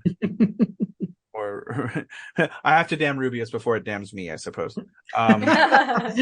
Game recognizes game, and if it respects you doing what it would do to you first, then maybe that's exactly par for the course. Yeah. Mm-hmm. No, thank you so much for having me. Absolutely a pleasure as always, and I'm always just thrilled to nerd out with you guys over any and all topics that you have me for. No, likewise, Kat. Thank you so much for being here. All right. I think we're good, right? Yeah. Heck yeah. The domovoi is going to sleep, and the lady says you can leave. Okay. And I'm going to go and beckon starlings and see if I can tie sulfur bombs to them. Yeah. We've got a few names, right? Surprise hexafoil, Cat. So with that, Weary Pilgrim, thank you for being with us as always. Look for us on the Facebook page. Keep on going through our website. We do have a newsletter sign up. We will be better about newsletters soon, and look forward to releasing our upcoming Patreon before the year's end. Heck yeah. So thank you so much. I have nothing to promote other than, I'll say nothing for now. Don't find me yet. I'm not quite ready. Peekaboo with me. You would prefer not to be perceived. I would prefer not to be perceived other than talk to my friends. But I know you have a podcast that's with more friends, and just want to make sure that people are tuning in there and listening to the amazing magical lore and discussions that are happening there. Do you want to plug that real quick, Kat? Yeah, absolutely. I'm currently working, speaking of not being perceived, I'm currently working on my academic website, which is katarinapejovic.com. Coming soon, almost done. A few draft pages to go. Working on a few other goodies relating to my scholarship. I have many other things that are many other names. If you made it to the episode this far, the cat's out of the bag, feel free to hop on over at withcunningandcommand.com. My, academic Instagram, as it were, if there is such a thing, is my Arena. My other one is Dragon Cunning. And please check out the Frightful Howls You May Hear podcast that I'm happy to promote here, because if you've made it this far of the episode, then you already know. but otherwise, I keep a bit of distance in some places just to make sure that certain lines don't get crossed. But yeah, I thank you guys so much for having me on, and I hope to have you on in turn soon under a different name. That'd be lovely. And I will once again point out that in addition to the outpouring of classes from you both, but Al, I've noticed you've been putting up new classes, and I know you're always updating those on your main website, and you're teaching through Cauldron Black, but just wanted to make sure people had knowledge of your Patreon. So plug it. Thank you. It's been great. We've been doing, for the geomancy side, a figure a month. So it's a Missio season at the moment, which you can still catch throughout August. And if you join, then it's every month is available. It's not like they go down at the end of the month. So yeah, it's been lovely to address Missio's not just heartbreak, but also its healing, that it rules not just the breakup, but the breakthrough. And to talk about some ways that Venus has some blessings for us, even and especially when we're, in the gutter after a bad time of the heart, and how it can help us pour that out. Not in a bleeding out in the vampire rave sense of Rubeus, or a hollowing ourselves out to become part of the underworld like Tristitia, but to be earthy and Venusian and alive again. So really excited about that. Also been hitting on a bunch of cunning craft material. There's a bunch of classes coming up through Cauldron Black on weather magic and traditional cunning craft, as well as magics of beasts and birds, and obviously some spell books, going through old Uncle Arthur Gauntlet's spell book in a bit more depth, and some stuff on the land and agriculture kind of stuff as well. So I'm super excited for that. And also some necromancy as well. I've been going through the book of the science of nigromancy, found in the book of the Donnell in the Sloane manuscripts, as well as popping up in all sorts of other places, which just so happens to deal with the spirits enclosed by Asmodeus. So if you're looking for things to do with Agrat's son, then I've got a bunch of the study and practice and experiments I've been doing unrolling with all that as well. So it's been a grand old time, and really excited to be doing even more ritual music and stuff coming out soon at some point, and plenty more art and collage and things like that. So I've been very grateful for everyone who's jumped on board. And if you haven't yet, have a look. There's a couple free open articles as well, so you can see the kind of thing that it is. Yeah, really, really enjoying it. Yeah. Amazing work, Al. I'm so thrilled for you. Yeah, thanks, mate. I really appreciate it. Yeah. I'm thrilled too. All right. Other than that, I do have a store supposedly launching at Halloween. So, it's a new era of something. Mm-hmm. It's its own thing at this point. So it's definitely informing itself. It is the snake biting its own tail. And then slapping me with its entire body. Speaks with its mouth full. Yeah, exactly. She aura on my burst, till she aura on my burst. Yeah. So as the specter of deadlines looks through the dogwood wreath at me, and announces that we will have children, I wish everyone listening within earshot, past and present and future, a happy posthumous July, and a happy pre-hummus, before the hummus July of the future. And thank you always for listening. May all your doves return to the homes of your enemies and light them on fire. Thank you all for listening, and see you next time. Take care, everyone. And by here or talk. I'm naming the tackles.